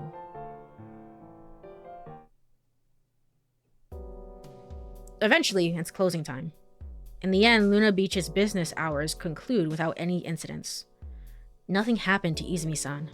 I let out a sigh of relief, but there is also a sense of lingering unease. The conversation we had in the evening is still fresh in my mind. Because of that conversation, there's an awkward atmosphere hanging between Izumi-san and me. Izumi-san continues working as if nothing had happened. I can't say anything to her. In the quiet cafe, just the two of us, it's so damn awkward. After closing, I invite Izumi-san to the lodge to dissipate the tension. I thought being around everyone else would help lift her spirits, or at least that's what I'm hoping for. She graciously accepts my invitation. We start walking towards the lodge. 9:12 p.m. Izumi-san quickly prepares dinner for us. It seems like the taste is slightly off compared to usual. However, I'm probably just imagining things. After dinner... Alright, everything is cleaned up. Should we get going, Kurumi? Urging Kurumi, Izumi-san stands. Huh? We're leaving already? Kurumi expresses her dissatisfaction. It's then that I make a suggestion. Hey, how about both of you stay here at the lodge tonight? Is that really okay? Kurumi, that's very nice, but we can't do that, right, Makoto-kun? I have to work tomorrow, too. Oh, what? It's like, you sounded a little drunk. It's like, are you a little drunk? Oh, what's the harm? It's just this once. Besides, there's 2 bedrooms you could use, there and there. Yuka points toward my bedroom and Okiko's loft. Hey, those are our rooms. Don't even worry about it, Yuka. Yuka.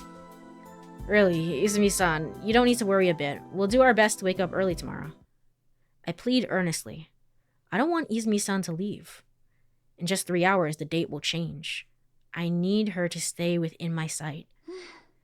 I guess it can't be helped. But don't worry about the room. Kurumi and I can share the sofa in the living room. Then why not use the loft there, Izumi-san? I told you this is my bedroom! Who cares, Okiko? Who cares? It just occurred to me as well that in all the other routes, essentially the idea is that we go back in time, but without the other girl. So Izumi Cure route was us both going back in time together, essentially. So this route is gonna be just us going back in time alone. And that's gonna be what this is. Okay. I told you, that's my bedroom. There might be some extra things there, but you can move them all to the side. Listen to me. Don't even worry about it. I'm worried about it. It's okay. You can sleep so leisurely on the sofa, Okiko-kun. What the hell am I supposed to sleep leisurely on the sofa? Then Haruka starts tugging on Okiko's clothes. Okiko, men are supposed to endure hardship. Thank you, Haruka. I don't hear an okay. Okay. Okiko is unable to resist Haruka's comments. Sorry, Yokun. And that's fine. Actually, I felt like sleeping on the sofa tonight anyway. Okiko's voice has a touch of melancholy to it. Who cares? Yay, we can play card games together tonight. Yeah, what? God, I keep forgetting. The cards, they were blank? Is it just like we weren't paying attention to them because we were kissing at the end of the Izumi Cure route? Or is like, were they actually blank? What does it mean? Were they not real? Was that meant to be like, oh, they're, you know, maybe delusions are real? Maybe, ooh, if you want them to be. I don't know. Maybe that's what it was. Yay, we can all play card games together tonight.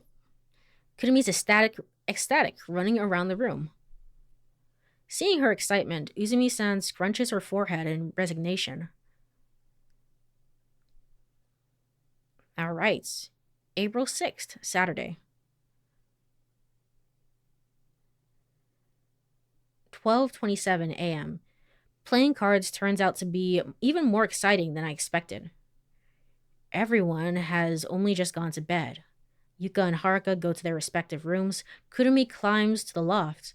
Okiko snores on the living room sofa. I sit on the dining chair, gazing at Izumi-san from behind. She's standing quietly by the window, looking outside. Oh, it started raining. Huh? It's raining. I walk over to Izumi as I ask her. I look out the window. She's right. Rain has indeed started falling, creating a gentle drizzle. Both of us remain silent, watching the rain fall steadily. The awkward atmosphere that had prevailed earlier that evening has now returned. Unable to bear the silence, I decide to talk about my premonition of tomorrow. Izumi-san, actually, I don't think we should do that because I know now that Izumi-san is hiding things from us. Also, let me take a sip of water here. 1 second.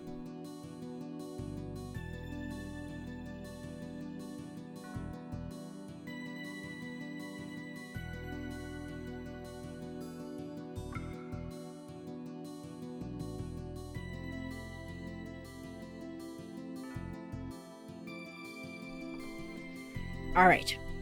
Izumi-san. Actually, what's wrong, Makoto-kun? Tomorrow, Izumi-san,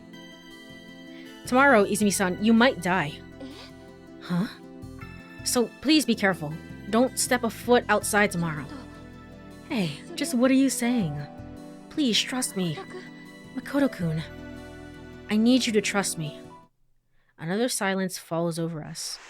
In the meantime, the rain has gotten heavier. The sound of the rain pounding the earth fills the dark room. Faintly audible, it blends in with the sound of Izumi-san's cold breaths. And eventually, I understand, but not setting a foot outside is impossible, though. I have a cafe to run. Izumi-san answers as such. But it's alright. And if you're that worried, Makoto-kun, be my bodyguard. Is the experiment still happening? Am I still being gaslit? I assume so, yeah? Help out at the cafe tomorrow, okay? Okay, but Izumi-san, you trust me, right? Izumi-san gives a slow, deep nod. Going along with the crazy person is like, okay, whatever you say. Then I'll trust you too, Izumi-san. You shouldn't do that. I'll trust you, no matter what. Izumi-san seems a little surprised. However, she quickly returns a calm smile. Izumi-san and I stand by the window for a while, silently watching the rain. Izumi-san goes up to the loft a little after 1 a.m. 10:03 a.m. Early in the morning, I return to Luna Beach with Izumi-san. I help with preparations, and opening time comes. However, today is remarkably slow compared to the chaos of the previous day. An hour has passed since the cafe opened, and not a single customer has come in. Could it be due to the weather? The rain continues. It's a relentless downpour. 10:15 a.m. After a while, Yuka and the others arrive at the cafe. We all sit with our chins in our hands, staring into space. So I guess we've all they've all learned at this point that we're all conducting an experiment on Makoto-kun, which is, you know, okay. There's nothing to do. Yep. Wonder if there's something. Hey, wanna play frisbee with a plate? No? Kurumi. No? No? What is wrong with you, Kurumi? There's nothing to do. Yep. Wonder if there's something we can think of. Hey, how about playing two-base baseball with cleaning tools? We're short on people though. Kurumi! Shut up! Shut up, Kurumi. There's nothing to do. Oh my gosh. I mentioned this on Twitter and Blue Sky, but yesterday I saw a groundhog. It was a giant groundhog in my front yard, and it's the first time I've ever seen one. I was like, what the hell? It's just a groundhog. It was just eating an apple or an orange or something. I don't know. It was just there. It was just kind of chilling, and I mean, I was just like, oh, okay. All right, cool. That was like, maybe I will just, maybe my day will repeat over and over and over again, as you do when you see a groundhog. Of course, it's scientifically proven that when you see a groundhog, this will happen. So, Kurumi being a menace as usual, as she does, basically. Did it run when it saw you? It didn't. Did it see me? No, it was just kind of chilling. It was just kind of chilling. It was just eating its apple. But it wasn't like close to me or anything. I was just kind of like going into the car because I had to do deliveries. So I got in and then I saw it. I think by that point everything was, you know, it was like far enough away. It's like a medium-sized yard. So anyway, still kind of wild, still kind of crazy. There's nothing to do. Yep. Wonder if there's something we could think of. Hey, why don't you all get drunk? Why don't you all get drunk or something? I don't know. I'm literally the only one coming up with ideas. What the hell? I'll just have juice. Kurumi! What? Why is that such a bad idea? There's nothing else to do. What the hell are we supposed to do? Time passes gently and slowly. 11 a.m. I guess I'll close the cafe for today. As very few customers were coming, Izumi-san finally decides to close the cafe for the day. Well, now that we got the chance, shall we go shopping? Since it's raining outside, going by car might be better. No, Izumi-san. I quickly stop her. If she goes outside now, who knows what could happen? No matter what, I need Izumi-san to stay inside the cafe today. That's what I'm thinking anyway, but... What, Yuka-san? Or Yuka. You too, Okiko. Kurumi? Why is everyone laughing at me? Kurumi's giggles get everyone else to burst out into laughter for some reason. Sorry, man. We were actually just messing with you, Ishihara. Just wanted to tease you a bit. Oh, I guess they're gonna come forward with the information. At least Haruka wasn't laughing at me. That makes me feel a little bit better. Man, the rest of you freaking suck. Even Kurumi knows about it? Why? She's not even in the class. What the hell does she have to do with it? You were talking some nonsense about you can make predictions or something, Ishihara. So we conspired to make it look like your predictions were always right. Huh? For example, when you said, I think the battery died, is dead, isn't it? Izumi-san intentionally turned off the key before the engine started, making it look like the battery was dead. For example, when you said we're having curry for dinner, right? I rushed to buy the ingredients and Izumi-san cooked it up quickly. In other words, when you predicted something in the future, we simply worked together to make that happen. But what about the onions or whatever the frick I went to go buy ingredients. Where did that go? Why was that important? So don't worry, but there's no way Izumi-san is gonna die.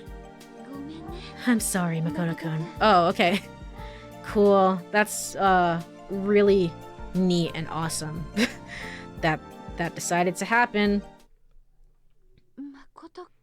Makoto-kun? Sorry? You say you're sorry? This would turn me into the Joker, man. Like, this sucks. This is awful. Why would it... So you're saying this has all been a lie? You're telling me that everything that has happened in the past 6 days has all been staged. The dam of reason within me bursts. So they're all just laughing at him now, essentially. Except for Haruka, because she's best girl. Also, what the heck? So, I mean, Saki's not here. Saki's not here, apparently, because she's, you know, she has beef with Haruka. So, I mean, she really does have nothing to do with anything. Wow, look at that. Angry words spill out of me, one after another. So us going to the store was important. I don't know what it changed exactly, because I don't have the best memory, but maybe we were essentially doing as we were supposed to. We were doing as we were told, essentially, and that helped everybody else get set up for what they needed to do. Because Izumi isn't freaking out. It's not like, wow, I never did any of those things. Like, she's also, you know, caught up in being like, hey, yeah, obviously that was the case. Okay, cool. You treating us to meals when Saki almost drowned in the ocean, the revelation that Haruka's a clone? All of it was a lie. That's what you told me not to worry during the test of courage. My rage overflows. Words seething with anger flood out of me, and I can't hold back anymore. And what's you said to me at Viewpoint Park? That was all a lie too, huh? Ishihara, what happened at Viewpoint Park? Shut up! Shut your goddamn mouth! What's going on, Izumi-san? Answer me! Makoto-kun, before I answer, please, just let me tell you one thing. I don't want to hear any excuses. Answer me! I don't want to hear anything. I mean, valid, fair. Again, this is like awful. What the hell? I've had enough. I don't want to be dragged into this crap anymore. Makoto-kun, it's not what you think. Please, just listen. They were all lies, right? Stuff you said. It was just to get me all fired up, right? You don't believe me. How the hell am I supposed to believe you? Your words are covered in lies. No, that's not it. You're gonna lie again, even now? Izumi-san, you enjoyed toying with me, didn't you? You were secretly getting your kicks watching a younger guy lose his mind, huh? Ow. I didn't punch the shit out of Okiko in this timeline. Gosh darn it. A sharp pain stings my cheek.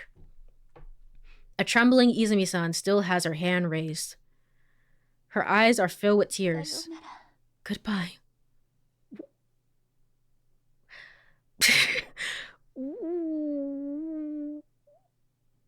Okay, unless it's still like, hey, I didn't, like, hey, I actually didn't plan for X, Y, and Z to happen, you know, the car keys and stuff like that. Unless that was wrong. Unless that was wrong. This is insane. Goodbye. Izumi-san parts with these words. She violently flings the door open and runs out into the pouring rain. The rest of us stand there in astonishment. Yeah, well, how'd you think this was gonna go, guys? Words can hurt people, Makoto-kun. I remember what Izumi-san had told me. Izumi-san, what should I do here? Nothing! I would just go to bed. Alright, this is... The correct choice here is to chase after her. Wow. I'm so moved to chase after her. Izumi-san! I bound after Izumi-san. The storm inside me has already subsided. All these people are just assholes. Essentially, yeah. It's like, why would I want to spend time with them? In the heavy rain, I search for a sign of Izumi-san. For some reason, I have a very bad feeling. I've gotta hurry. Something's urging me forward. I reach the coastal road and scan my surroundings. There. I can see Izumi-san in the distance. She's running to the west. I sprint on the wet asphalt, chasing after her with all my might. Even when we enter the forest path, Izumi-san doesn't slow down. I pump my legs and run up the hill. Izumi-san never looks back, not even once. Sorry if you can hear my dog barking. It's as if she knows I'm following her and she is desperately trying to get away from me. She's not able to shorten the distance. I'm not able to shorten the distance between us. Izumi-san finally stops when we reach the vicinity of the lodge. Stay away! Izumi-san cries out when she notices me. Then she starts to run away again. Izumi-san! Pushing through the dense undergrowth, Izumi-san enters deeper into the forest. The undergrowth slows her down. I catch up to her right away and reach out, grabbing her arm. Izumi-san! I say as I tug on her arm, causing her to turn and face me. Why did you come after me? Apparently because I'm, a really good person. I'm sorry. I shouldn't have said what I did. You don't have to apologize, Makoto. You don't have to do that. Izumi-san gives a slight nod to my apology. I think it's only natural for you to blame me. Of course you'd be angry with me. I don't mind how little you must think of me. But there's one thing I want you to believe. The one thing I could never lie to you about is my feelings. I want you to believe me when I say that I love you, Makoto-kun. I don't care. I don't care, unfortunately. I gaze into Izumi-san's eyes. She too is looking directly into mine. Her honest gaze makes me believe that she is telling the truth. At that moment, the sensation I'd felt rushes back. But even with that troublesome personality of yours, I think I've started to have feelings for you. My entire body feels hot. Then why? Why did you participate in something so cruel? Well, just as Izumi-san says this, just then, "Oi, it's me, Okiko! Big sis! Woo!" Okiko and the others call out from behind. I turn to face them. I let my guard down for a moment. Izumi-san wrenches her arm away from me. I'm sorry. Okay, Izumi, you obviously don't know this area as well as you think you do because you're about to run off of a cliff. Izumi-san runs off again. Wait! I chase after her. And with that, it is time for the second break of the stream. So let me go over to my screen. Cool. All right. I think this is all playing. I mean, there are slight differences, so I mean that makes it worth it just for that. But for the most part, it's playing out pretty similar to the Izumi Cure route, which makes sense. Makes sense for the most part. I'm still interested in seeing why the differences happen as they do, though. That doesn't really make a lot of sense to me quite yet. So I'm hoping to explore that a little bit further. But yes, if you are here, stretch, get some water, all that fun stuff. I really need some water. I have not had enough water to drink today. So I will be back in 3 minutes. See you then. All right, I am back. Let me go to game screen. Cool. And continuing. Actually, nope. Tab into the game. And continuing. I chase after her. Izumi-san continues to move deeper into the forest. She pushes through the underbrush, ducks under overhanging branches. Just then, Izumi-san vanishes, as if she were spirited away. Izumi-san? I rushed to where Izumi-san disappeared. Oh, oops. Oh, she's just gone. In this time... That's kind of messed up. In this timeline, she's just gone. Like, really just gone. Okay. It's a steep slope, a cliff, at the far edge of the forest. No. No way. I immediately kneel down on my hands and knees, carefully slide down the slope. And carefully. Okay, very carefully. Okay. Looking around, I check my surroundings. Wait, you could do that the whole time? Okay, maybe it's a different part of the cliff that she fell from than the other time. Izumi-san's lying a little further away. Oh no. I struggle through the mud as I hurry toward her. This must be some kind of mistake. I repeat this to myself. And no. Nope, we're back here again. Izumi-san's cold body lies on the rain-soaked ground. She's not moving.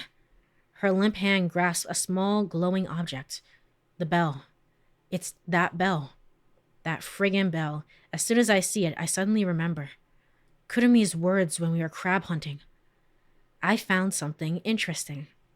And Izumi-san's words from yesterday at Luna Beach. Kurumi gave me a present this morning. Apparently she found it at Himegahama. What Kurumi found at Himegahama was that bell, huh? Oh, I guess we didn't have this explanation as well in the cafe, because we would usually get this there.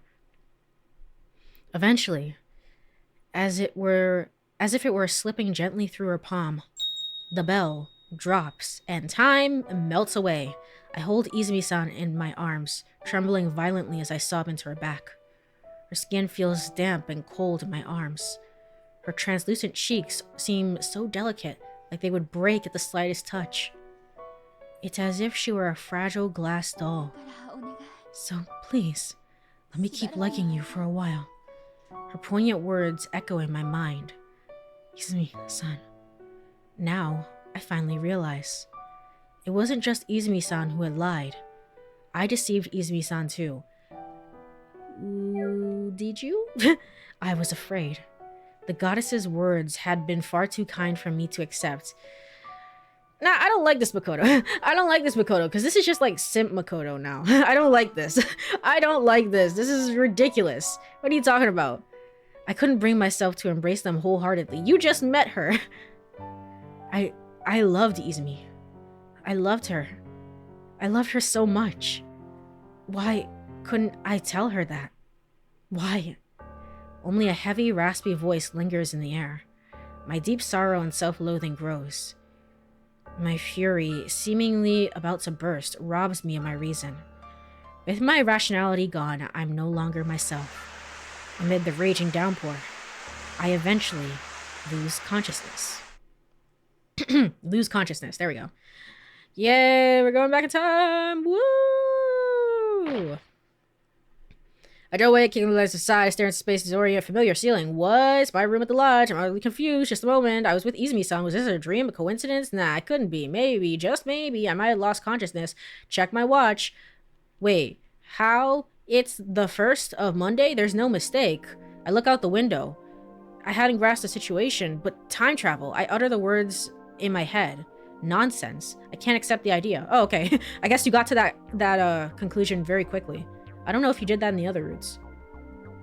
And besides, I couldn't protect Izumi, and that's an undeniable fact. Oh, right. Well, we've been talking about it this whole time, so it's like, yay! They thought that they were lying, but, you know, I actually do have god powers. This whole time, I can time travel. Yippee! A deep sorrow and intense anger begin to well up again. I make such tight fists that my fingers dig into my palms. I bite my lip hard enough to draw blood. But at this moment, I have to rethink. Before blaming myself and grieving, I have to check a few things. Did I really experience time travel? If not, how did I end up here? Also, what happened to Izumi-san? I get up from bed to head into the living room. And just then, a door opens, the floodway opens, break it out, right, this is how it is, this has gotta happen, it's just gotta happen, each and every time. Standing there is, huh? What the hell? Where's Yuka? I mean, who the hell, whoever, whatever her name is. No, she's gone. Alright. Izumi-san? I scream and collapse onto bed. My head's in complete chaos due to the incomprehensible situation. Why? Why is Izumi-san here? This is beyond the scope of time travel. If it was time travel, I shouldn't even know Izumi-san yet. If it wasn't time travel, Izumi shouldn't be alive. Izumi closes the door behind her and approaches. I slowly inch backwards away from her. However, Izumi-san continues to close the distance between us. Stay away from me. Just say one word, please. My voice trembles like the heroine from a B-grade horror movie. Izumi-san grabs hold of me and starts to restrain me. As I attempt to yell, Izumi-san covers my mouth with her hands and I give out a muffled cry. Why? Calm down, Makoto-kun. Okay? Calm down and listen to what I have to say. Izumi-san speaks calmly but assertively. I nod in agreement while she keeps her hand over my mouth. First of all, today is not April 1st, it's April 7th. What? What? What's going on? What? This isn't what I've spent the last other routes doing. What are you talking about?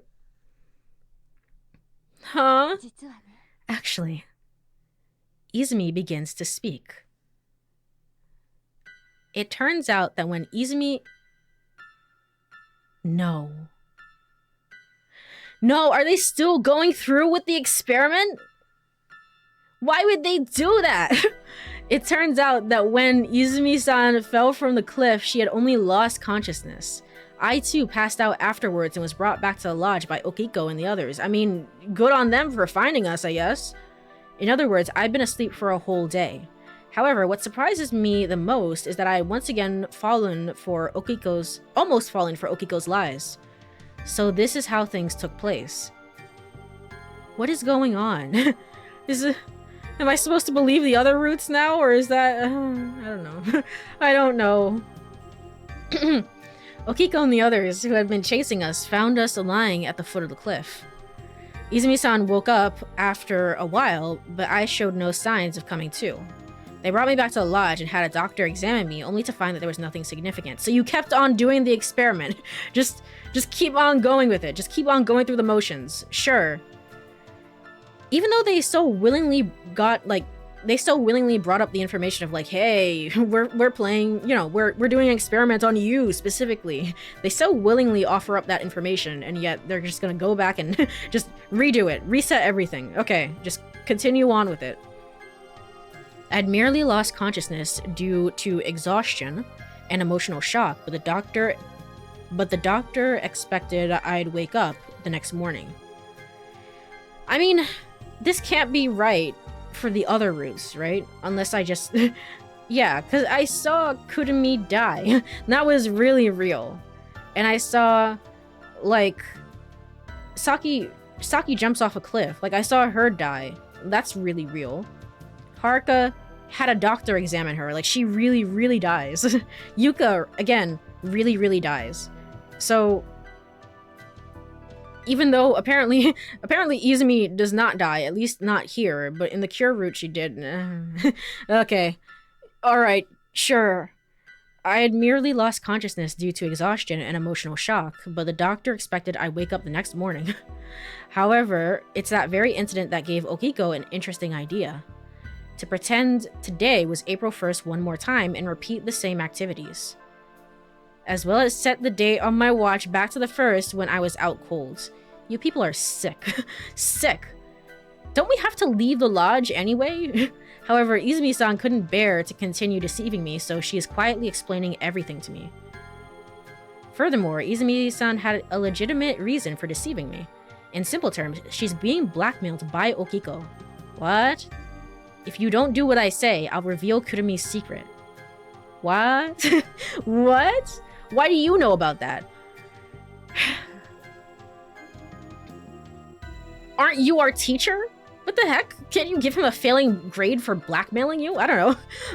I would assume so. Okay. Seems he threatened her with that. Kurumi's secret. Izumi-san didn't disclose to me what the secret was. However, I decided to leave that matter aside for now. Above all, I can't help feeling very angry towards Okiko for his despicable actions. I mean, I would just go out there and just beat the shit out of him. Like, I was just... Like, I'm so done with Okiko and his bullshit. I'm so upset and tired. Who cares about the secret now at this point? I mean, Izumi does. But gosh darn it, I don't care anymore. How dare you, Okiko? I've got to get back at him no matter what. Hey, what if we turn the tables on Okiko using the same method? I mean, you're literally our teacher. Do you want to just give him a failing grade? I don't know. We'll trick him the same way we did you. I guess, sure. I mean, it doesn't really feel much better, honestly. I don't know. If something like this were to happen to me, I just want to be done with these people. Or at the very least, I just want to be done with Okiko. Like, I want to leave. Leave the island. I just want to go back to my regular life. In other words, after Okiko wakes up, we act as if today is April 1st. I thought at the very beginning of the game they told us that it's like different groups are coming in for 7 days. For 7 days, each different group is essentially coming in. So we only have the lodge for 7 days. We have to leave after this. If that was the case, are they just pretending that today is April 1st? Because, I mean, another group has to come in here eventually. They're moving in. So, or are we the last group to go in? I don't know, maybe, possibly. In other words, after Okiko wakes up, we act as if today is April 1st. Alright, Izumi-san, good one. Right? Izumi-san chuckles mischievously. Let me take a sip of water here.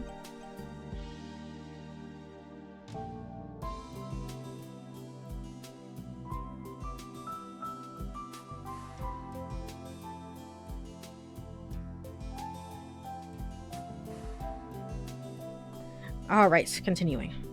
Izumi-san chuckles mischievously. Okay then, let's wake everyone up and get started before he wakes up. Just you wait, Okiko. Alright, April 1st, Monday. I mean, at least it's something completely different. Why is the date still say April 1st, Monday if it's not... April...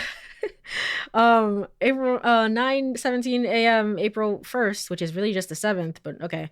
Before he could wake up, we wake up Yuka and Haruka. We then phone Kurumi and Saki. Everyone. We're even getting Saki involved with this. She had nothing to do with it the last time, but okay. Everyone gathers a little after 9:15 a.m. Okiko's supposed to get up at 9:34 a.m. There's no time to lose. I briefly outlined the details of the plan for everyone. Wow, that sounds fun. I love messing with people's lives and their sense of reality. It's just so awesome and so cool. Okay. Nice, let's do it. Everyone's agreement reassures me. But when I think about it, we have university. I mean, our teacher is here. Who cares about university? Let's just skip. Sure. Yuka suggests, dead serious, something outrageous. What do you mean outrageous? You never go to university anyway. She'd said something about not wanting to return to normal life, didn't she? I'm in. I've always wanted to make Okiko pay. Why? Yeah. Why? Saki's all fired up. Okay. After all, the guy had given her a reason to be resentful. Oh, yeah, I guess this is the timeline. Yeah, you two still have beef. Haruka and Saki, they still have beef. So, yeah. ... Haruka remains silent. It seems she doesn't care one way or the other. Okay. Alright, well, at least you didn't laugh at me this time, that's fine.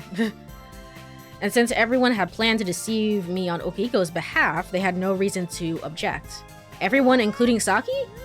Huh? What about me? I can't skip school. Alright. So you'll have to sit this one out, Kurumi. Kurumi grumbles, but reluctantly accepts. She knows we'll tell her what happened later. Alright, let's start the operation.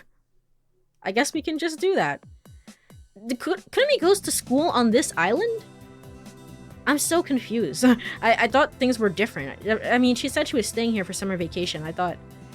Well, I guess, yeah. Because if the kidnapper took her to the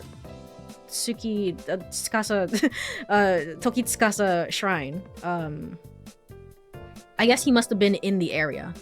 So I thought they had both lived on, I could have sworn she went to school on the mainland. That's what I thought too, but apparently not. Apparently not. So I guess their family lives in the area, but Izumi-san, given that she's a teacher at our school, must live on her own on the mainland with along with all of the other students as well, along with us, essentially. So, okay. We have less than 10 minutes until Okiko wakes up. We hurry to prepare everything. Luckily, Okiko had already prepared, and all the clocks, those displaying the date, in the lodge had been set to April 1st. He didn't miss a beat. Even his watch shows April 1st. As I go up to the loft to confirm this, I can't help but smile at Okiko's foolish sleeping face. I can't help but smile at Okiko's foolish sleeping face. I feel no pity for what would befall him. You know what? It's not that I feel pity for him, but again, I think it's just a personal thing of like me. At this point, I would be done. I would be done. I would be gone from this situation. Like, I want nothing to do with this. And I feel that so strongly that that would be my leading, my leading feeling regarding this. But apparently not. Apparently some people want revenge. Sure. Not one bit. Then I remember something important. The TV. What do we do about the TV? We were watching a show when you were cooking, Yuka. Huh? Why are you watching TV at a time like that? Can't be helped, right? I didn't imagine things would turn out like this. No problem. I recorded it. Okay, thanks. Thanks. Huh? Everyone blinks in surprise. I mean, who records a local TV show? I recorded it. Healthy Utopia. Because I forgot to set my recorder at home. I don't really get it, but thanks to Haruka, we're saved. Sure, whatever. And so, everyone takes their positions. Izumi-san and Kurumi go to Luna Beach. Kurumi would bring the seafood pizza here once it was ready. Doesn't she have school? Saki, I mean, isn't it after 9? Saki stays at her villa until the right time. The right time. And she's still gonna, have beef with Haruka, apparently. Haruka and I go to the living room. When Izumi-san leaves the lodge, she gives me a calm, reassuring smile. Good luck. That's what her eyes say. Why is Kurumi going along with this? Like, hey, is there any reason really to go along with this? I guess just because it's fun. But, like, I'm surprised nobody's probing into this further of being like, why are we switching from our target being Makoto to Okiko? Is there any reason for that, And in which case that would give Izumi a chance to speak. It's like, oh, well, actually, I'm secretly being blackmailed. I mean, she wouldn't say it, but that's what that would imply. But okay. That's what her eyes say. More than anything, though, I see this as just like, you have been putting up with Okiko's shit for, I don't know, 5 routes at this point? 5 or 6 routes? You're tired. You're tired. Here's the route where you just mess with him. And that's all this is. Hey there. At 9:34 a.m., as expected, Okiko wakes up just like on April 1st. Of course, this is obvious. He's trying to trick me, isn't he? Oh, am I interrupting something? He doesn't look at me, as if he's just addressing Haruka. However, Haruka doesn't answer. Nah, couldn't be. Chuckling, he glances at me again. It's a look of contempt. The same scene from that day unfolds in front of me. Did you have a script memorized? Like, this would be really, really difficult to say everything in the same cadence in the same way. It's insane. What a strange feeling. Letting out a big yawn, he slowly walks over to the sofa, sinking deeply into it. He keeps the distance of about 20 inches from Haruka. He remembers things well. I'm impressed. Okiko seems to take these pranks very seriously. In other words, he could be described as an asshole. Yeah. It's genuinely difficult to repeat the same thing, and it feels quite odd. I feel like I have truly gone back in time. But what's more, everyone, myself included, delivered incredibly convincing performances. Really? You've been shown to not be that good of a liar, Makoto. You've been shown to not be that good of a liar on other routes. But sure, I guess, when you put your mind to it, sure. With this level of acting skill, I can't help but wonder if we all joined the drama club, we could, or even become actors. You know what? Sure. Just become voice actors. So, hey. I speak to Okiko, just like before. Yeah? What exactly is this seminar retreat thing for anyway? What's wrong, Okiko? Ishihara, you're really saying the same thing as before, huh? Okiko was probably expecting me to ask what day is it today. However, I had said the same stuff as I did on the first. Moreover, not only am I not shaken, I'm completely unfazed, like nothing's happened. This must be astounding for Okiko. What are you talking about, Okiko? I respond, feigning ignorance. Hey, Ishihara, what day is it today? The guy is clearly miffed. How do we repeat the same weather forecast? Is it just going to be the same thing again and again? I mean, it rains towards the end of the week. Are we going to stay here until the end of the week? Apparently so. We're just going to skip. We're going to skip college classes, and our teacher approves of this. Sure. Huh? It's April 1st. You forgot something like that? I answer calmly. That's right, calmly. Yeah, that's right. Okiko breaks into a cold sweat. His face is twitching. Hey, what's going on? It's the first day of the retreat. Get a grip, Okiko. A fine performance on my part. Okiko's face has already gone stark white. Ah, serves you right. 9:42 a.m. Good morning! Yuka wakes up. It's probably at the same time as before. Morning. I mean, technically our day usually starts with Yuka bursting into the room and being like, what day is it today? Woo! Or, you know, what's going on here? But okay. Hey there. Okiko and I reply to her. Haruka doesn't show any reaction, as expected. Okiko's voice lacks some enthusiasm, though it's only natural. Have you all eaten breakfast? Not quite yet. I see. Then maybe I should make something a little special for us. What'd you say? Is there a problem?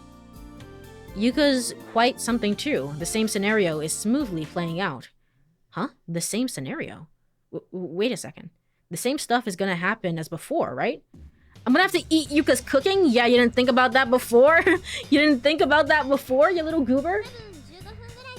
It should be done in about 15 minutes. Is toast okay? Yeah, toast. Define toast, Yuka. In immediate response. Just wait a second. Is what I say, is what I almost say. I mean, in order for this to succeed, obviously, it's gonna be what I almost say, right? So what happens if I say is what I almost say? Surely I get a bad end, or the game just stops me. It's like an illusion of choice or something. It doesn't say anything in the guide, so. Anyway, yes, continuing, tab back to the game, is what I almost say. I hastily swallow the words that reach to my throat. That was a close one. Haruka and Okiko remain unfazed. Obviously, they can afford to be. If history is repeating itself, they don't have to eat Yuka's cooking. But I've got to eat it. Thinking of that food, stomach acid starts to bubble up.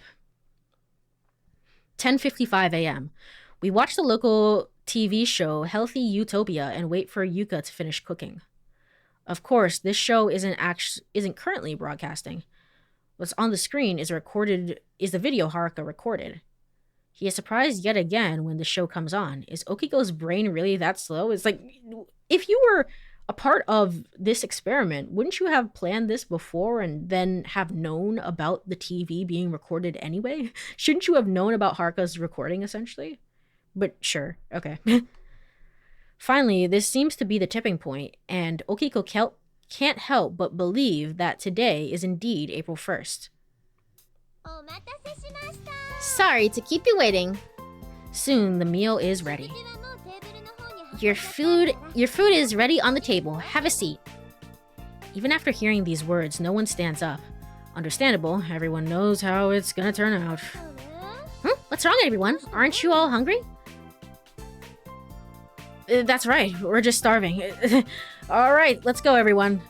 In an attempt to lighten the mood, I urge everyone along with an especially cheerful voice. Alright, eat up. I won't go into detail about the hellish scene that follows.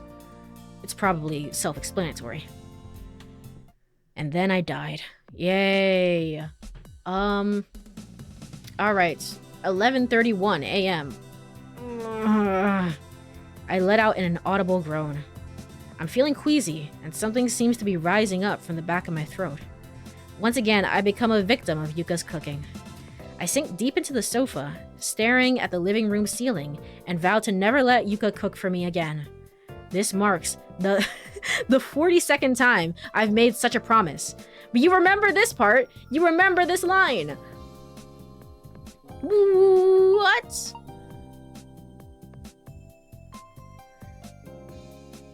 Is this... What the hell is this? This marks like the... Last time when he said this, isn't this like... This marks the second time? This marks the second or third time that I've said this? Is the idea behind it that when we start the game, we're told that it's April 1st, but it's not actually April 1st, it's actually April 7th, and people are going along with this experiment, like on the Yuka route and the Saki route and stuff like that.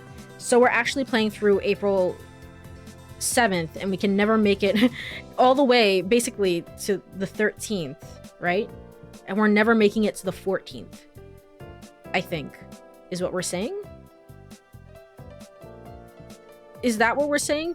Also, what the hell is this? This is just like a joke line that's been thrown in here. What am I meant to believe about this? Whatever. Yuka's humming a tune while doing the dishes, just like last time. Haruka's in the bathroom brushing her teeth. However, Okiko's not helping Yuka. He seems lost in thought, adopting a pose similar to Rodin's The Thinker. Right after that, the doorbell rings. There she is. I think to myself, Kurumi's come to deliver the pizza. You still have to go to school. We established you still have to go to school. How did you get out of school to do this? Pizza delivery! Woo, woo, woo, woo. I brought the seafood pizza you ordered. Kurumi's acting is also something else. We're just all really great actors. Kurumi seems exactly the same as before, as she was before. This really does feel like a joke end or something. It feels strange. It feels uncanny. So, this isn't actually Asakura's house? Telling Kurumi we didn't order that pizza, she looks surprised. No, there's no one here with the name Asakura. Saying that much, Okiko calls out from behind. Or he doesn't. I stop talking and sneak a look at Okiko. I mean, Haruka will call out, right? Kurumi also peeks into the lodge. The guy's still deep in thought. He walks up behind me, though. Maybe Okiko's worried about what to do. Indeed, if he doesn't accept the pizza now, he won't be able to satisfy his hunger. However, accepting the pizza now would mean facing Saki's wrath later. This appears to be a crucial crossroads for Okiko. Oh no. I think reflexively. If Okiko doesn't accept the pizza now, there'll be no reason for Saki to come to Luna Beach. I mean, that's fine. Saki, just sit this one out, lmao. Just fine. This will require various adjustments on how things play out from here. I'd rather avoid such a hassle if possible. Hey. Haruka, who seems to have finished brushing her teeth, arrives. She tugs at the hem of Okiko's clothes. Hey, Okiko, I'm hungry. Thank you for delivering. Wow, it was just that easy. It was just that easy. Okay, sure. Huh? I'm Okiko Asakura. Okiko looks like he's about to cry. I mean, he is crying in this sprite. We heave a sigh of relief. 12 p.m. Hey, should we get going soon? Okiko stands, pushing his long bangs aside. Huh? Okiko-kun, go where? Yuka-chan, remember? We promised on May 31st, right? That we all play tennis together the next day.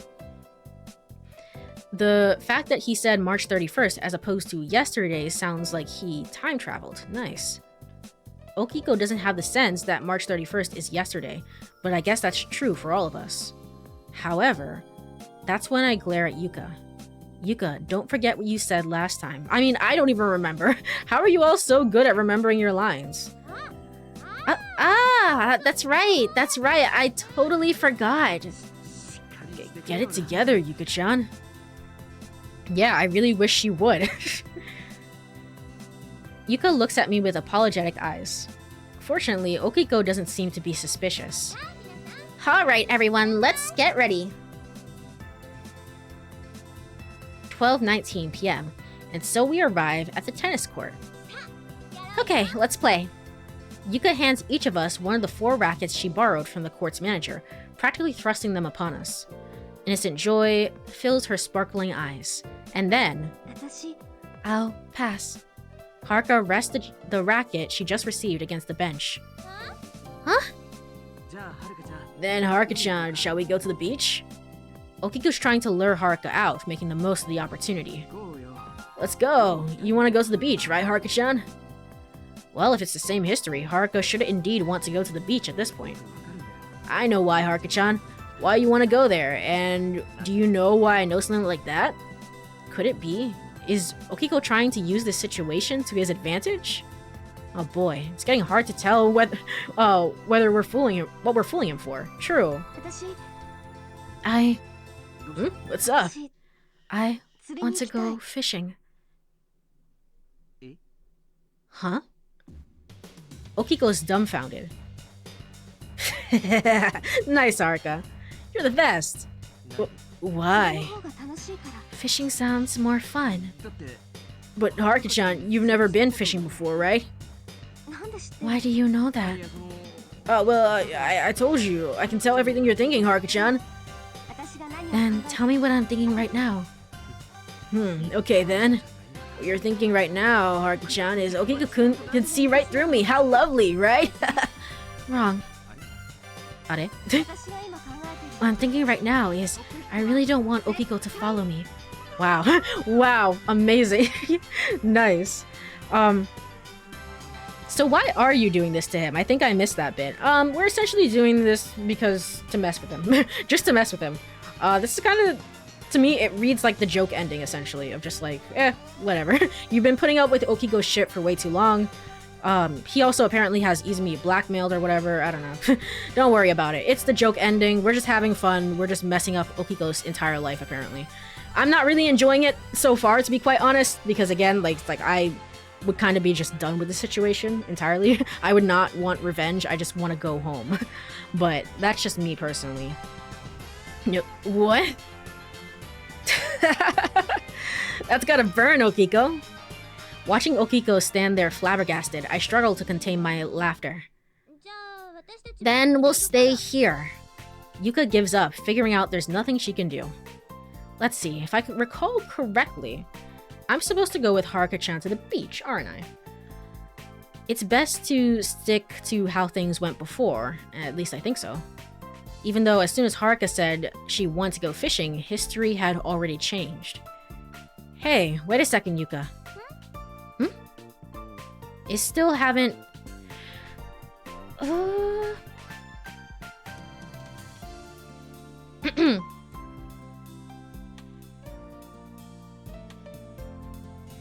Okay, I still haven't said anything about wanting to play tennis. Also, this is a good time probably to save. We can save right here. Revenge, Izumi route. What I'm thinking to myself is that it really... I said it kind of in passing, but this entire time we've been playing through all the routes and it really has just started on April 7th. That's been a lie this entire time. That's why he said this is like... When we get the... I vow to never eat Yuka's cooking again. This is the second time that I promised this to myself. Obviously, in this route, it was a little bit different because whatever. Whatever.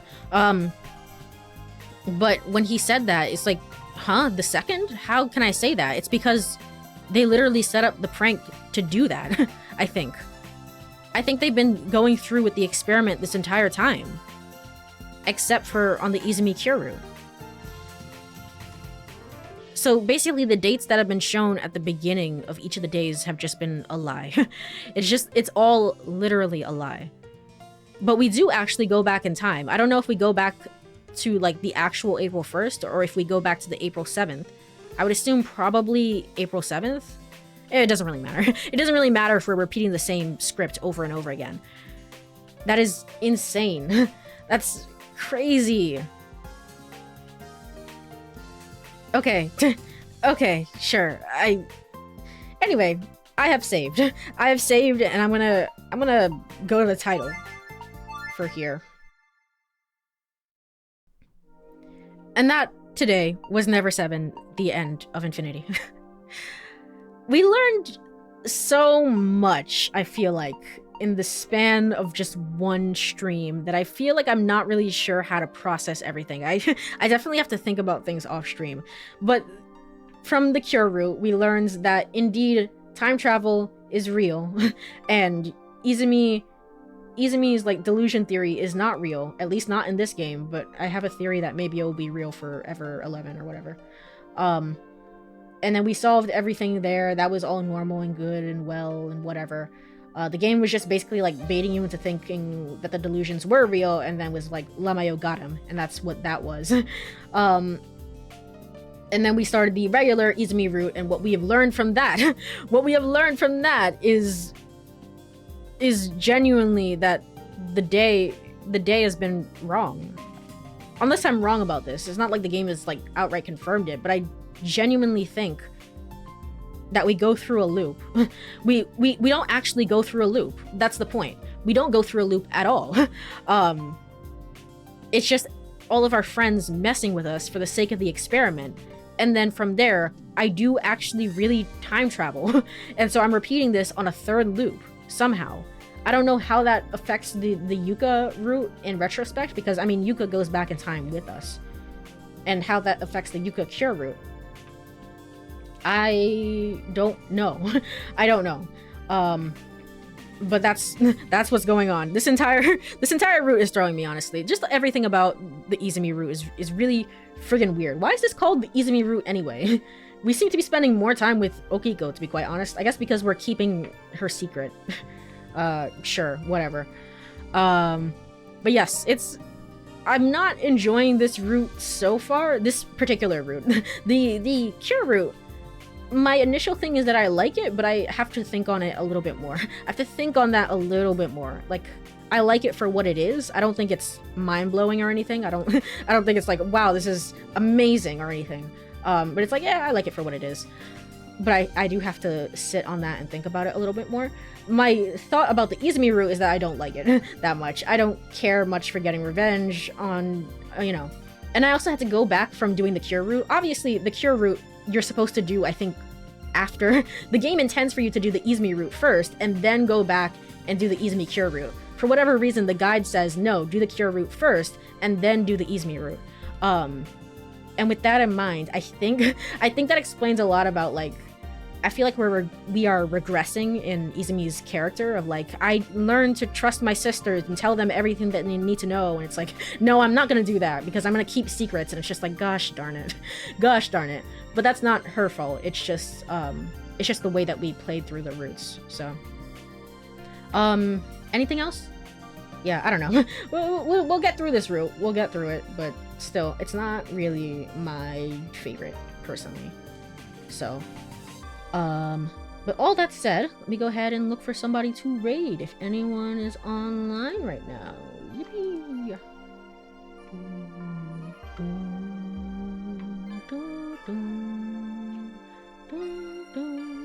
Alright, Red is actually online. They're online. They're online playing Live Alive, Live Alive, Leave Alive, Leave blah blah. So let's go ahead and say hello. Let me go over to ending screen and get the raid set up.